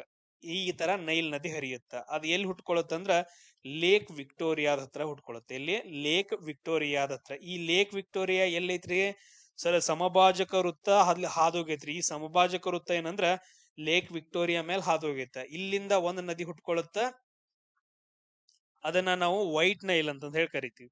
ಇನ್ನೊಂದು ಬರುತ್ತ ಬಂದ್ ಸೇರ್ಕೊಳತ್ತ ಇಥಿಯೋಪಿಯಾದಲ್ಲಿ ಹುಟ್ಕೊಳತ್ತ. ಇಥಿಯೋಪಿಯಾ ದೇಶದ ಒಂದು ಸರೋವರದಲ್ಲಿ ಹುಟ್ಕೊಳತ್ತ. ಆ ಸರೋವರ ಯಾವ್ದಂತ ನನಗೆ ಕಮೆಂಟ್ ಹಾಕ್ರಿ. ಈ ಎರಡೂ ನದಿ ವೈಟ್ ನೈಲ್ ಮತ್ತು ಬ್ಲೂ ನೈಲ್ ಅಂತಂದ ಹೇಳಿ ಇವೆರಡು ಎಲ್ಲಿ ಸೇರ್ತಾವ ಅಂದ್ರೆ ಕಾರ್ಟೂನ್ ಅಂತಂದ ಹೇಳಿ, ಕಾರ್ಟೂಮ್ ಅಂತಂದ ಹೇಳಿ ಒಂದು ಪ್ರದೇಶದಲ್ಲಿ ಸೇರ್ಕೊಂಡು ನೆಕ್ಸ್ಟ್ ನೈಲ್ ನದಿಯಾಗಿ ಹರಿದು ಮೆಡಿಟರೇನಿಯನ್ ಸಮುದ್ರವನ್ನ ಹೋಗಿ ಸೇರ್ತಾವ. ಈ ಕ್ವಶನ್ ಅನ್ನ ಕೇಳಿದಾರ, ಅದಕ್ಕೆ ನಿಮ್ಗೆ ಅಷ್ಟು ಡೀಪ್ ಆಗಿ ಹೇಳಿದ್ದು. ನೆಕ್ಸ್ಟ್ ನೋಡ್ರಿ, ವರ್ಲ್ಡ್ ಗವರ್ಮೆಂಟ್ ಶೃಂಗಸಭೆ ಅಂತಂದ ಹೇಳಿ 2026 ಫೆಬ್ರವರಿ ತಿಂಗಳಲ್ಲಿ ನಡೆದೈತೆ. ಇದು ಎಲ್ಲಿ ನಡೆದೈತೆ ಅಂದ್ರ ದುಬೈ ಒಳಗಡೆ ನಡೆದೈತಿ. ಅದ್ರ ಥೀಮ್ ಏನಿತ್ತಂದ್ರ ಭವಿಷ್ಯದ ಸರ್ಕಾರಗಳನ್ನ ನಿರ್ಮಾಣ ಮಾಡೋದು ಅಂತಂದೇಳಿ, ಭವಿಷ್ಯದಲ್ಲಿ ಸರ್ಕಾರಗಳನ್ನ ನಿರ್ಮಾಣ ಮಾಡೋದು. ನೆಕ್ಸ್ಟ್ ಇನ್ನೊಂದು ಬರುತ್ತ ಪ್ರಧಾನ ಮಂತ್ರಿ ರಾಹತ್ ಯೋಜನೆ ಅಂತಂದ ಹೇಳಿ. ಇದು ರಸ್ತೆ ಅಪಘಾತ ಸಂತ್ರಸ್ತರಿಗೆ ತುರ್ತು ವೈದ್ಯಕೀಯ ಚಿಕಿತ್ಸೆಯನ್ನ ನೀಡೋದು. ಆಮೇಲೆ ತಲಾ ಅಂದ್ರ ಎಷ್ಟು ಜನರಿಗೆ ಆಕ್ಸಿಡೆಂಟ್ ಆಗಿರುತ್ತೋ ಅವ್ರಿಗೆಲ್ಲ ಏನಂದ್ರೆ 1.5 ಲಕ್ಷ ಪರಿಹಾರ ಧನವನ್ನ ನೀಡುವಂತಹ ಒಂದು ಯೋಜನೆ ರಾಹತ್ ಯೋಜನೆ ಅಂತಂದ ಹೇಳಿ. ಅದಾದ ನಂತರ ಭೈ ಯೋಜನೆ ಅಂತಂದ ಹೇಳಿ ಬರುತ್ತೆ. ಬಾಯ್ ಯೋಜನೆ ಅಂತಂದ ಹೇಳಿ ಇದು ಕೈಗಾರಿಕಾ ಅಭಿವೃದ್ಧಿಗೋಸ್ಕರ ಬರುವಂತಹ ಯೋಜನೆ ಆಗೈತೆ ನಮ್ಮ ಇಂಡಿಯಾದೊಳಗಡೆ. ನೆಕ್ಸ್ಟ್ ಇನ್ನೊಂದು ವಿಕಸಿತ್ ಭಾರತ್ ಗ್ಯಾರಂಟಿ ಯೋಜನೆ. ವಿಕಸಿತ್ ಭಾರತ್ ಗ್ಯಾರಂಟಿ ಯೋಜನೆ ಅಂತಂದ ಹೇಳಿ ಮನೆಗ್ರಾದ ಬದಲಿಗೆ ಇದನ್ನ ತಗೊಂಡು ಬರ್ತಾರ. ಸೊ ಗ್ರಾಮೀಣ ಜನರಿಗೆ 125 ದಿನಗಳ ಉದ್ಯೋಗ ಖಾತ್ರಿ ಯೋಜನೆಯನ್ನ ನೀಡುವಂತಹದ್ದು. MG ನರೇಗಾ, ಮನೆಗ್ರಾಲ್ ಅದು MG ನರೇಗಾ ಅಂತಂದೇಳಿ. MG ನರೇಗಾ ಯೋಜನೆ ಅಡಿಯಲ್ಲಿ ಮೊದಲು ಏನ್ ಮಾಡ್ತಾ ಇದ್ರು, ಉದ್ಯೋಗ ಖಾತ್ರಿಯನ್ನ, ಉದ್ಯೋಗಗಳನ್ನ ಕೊಡ್ತಾ ಇದ್ರು. ಅದ್ರ ಬದಲಾಗಿ ಇವಾಗ ಏನ್ ಮಾಡಿದಾರ, ವಿಕಸಿತ್ ಭಾರತ್ ಗ್ಯಾರಂಟಿ ಯೋಜನೆ ಅಂತ ತಗೊಂಡ್ಬಂದು ಅದ್ರ ಒಳಗಡೆ 125 ದಿನ ಉದ್ಯೋಗವನ್ನ ಕೊಡ್ತಾ ಇದ್ದಾರೆ. ನೆಕ್ಸ್ಟ್ ಇನ್ನೊಂದು ಬರುತ್ತೆ ಸೆಹತ್ ಯೋಜನೆ ಅಂತಂದೇಳಿ. ಸೆಹತ್ ಯೋಜನೆ ಇದು ಆರೋಗ್ಯ ಕ್ಷೇತ್ರದಲ್ಲಿ ಡಿಜಿಟಲ್ ಸೇವೆಯನ್ನ ಒದಗಿಸೋದು. ಆರೋಗ್ಯ ಕ್ಷೇತ್ರದೊಳಗಡೆ ಡಿಜಿಟಲ್ ಸೇವೆಯನ್ನ ಒದಗಿಸೋದು ಅಂದ್ರ ಟೆಲಿಮೆಡಿಸಿನ್ ಮೂಲಕ ದೂರದ ಹಳ್ಳಿಗಳಿಗೆ ವೈದ್ಯರನ್ನ ಸಮಾಲೋಚನೆ ಮಾಡೋಂಗ, ಅಂದ್ರೆ ಕಾಲ್ ಒಳಗಡೆ ಎಲ್ಲಾನು ಇಂಟರ್ನೆಟ್ ಮುಖಾಂತರ ನಡೆಯುತ್ತ. ಇದು ಸೆಹತ್ ಯೋಜನೆ ಅಂತಂದ ಹೇಳ್ತೀವಿ. Service e health assistance and teleconsultation ಅಂತಂದ ಹೇಳ್ತೀವಿ. ಅವ್ರ ಫುಲ್ ಫಾರ್ಮ್ಗಳು ಬಾಳ ಇದಾವ. ಇದೇನಂತಂದ್ ಹೇಳಿದ್ರೆ ಪಾರ್ಟ್ 1 ನಿಮ್ಗೆ. ಇದೇನಂತಂದ್ ಹೇಳಿದ್ರೆ ಪಾರ್ಟ್ 1. ಇನ್ನೂ ಏನಂತಂದ್ ಹೇಳಿದ್ರೆ ಹಲವಾರು ಪಾಯಿಂಟ್ಸ್ ಗಳು ಬರ್ತಾವ. ಅವುಗಳನ್ನ ನಾನು ಪಾರ್ಟ್ 2 ದಲ್ಲಿ ಕವರ್ ಮಾಡ್ಕೊಡ್ತೀನಿ. ಎಲ್ರಿಗೂ ಶೇರ್ ಮಾಡ್ರಿ, ಅದೇ ತರ ಸಬ್ಸ್ಕ್ರೈಬ್ ಆಗ್ರಿ.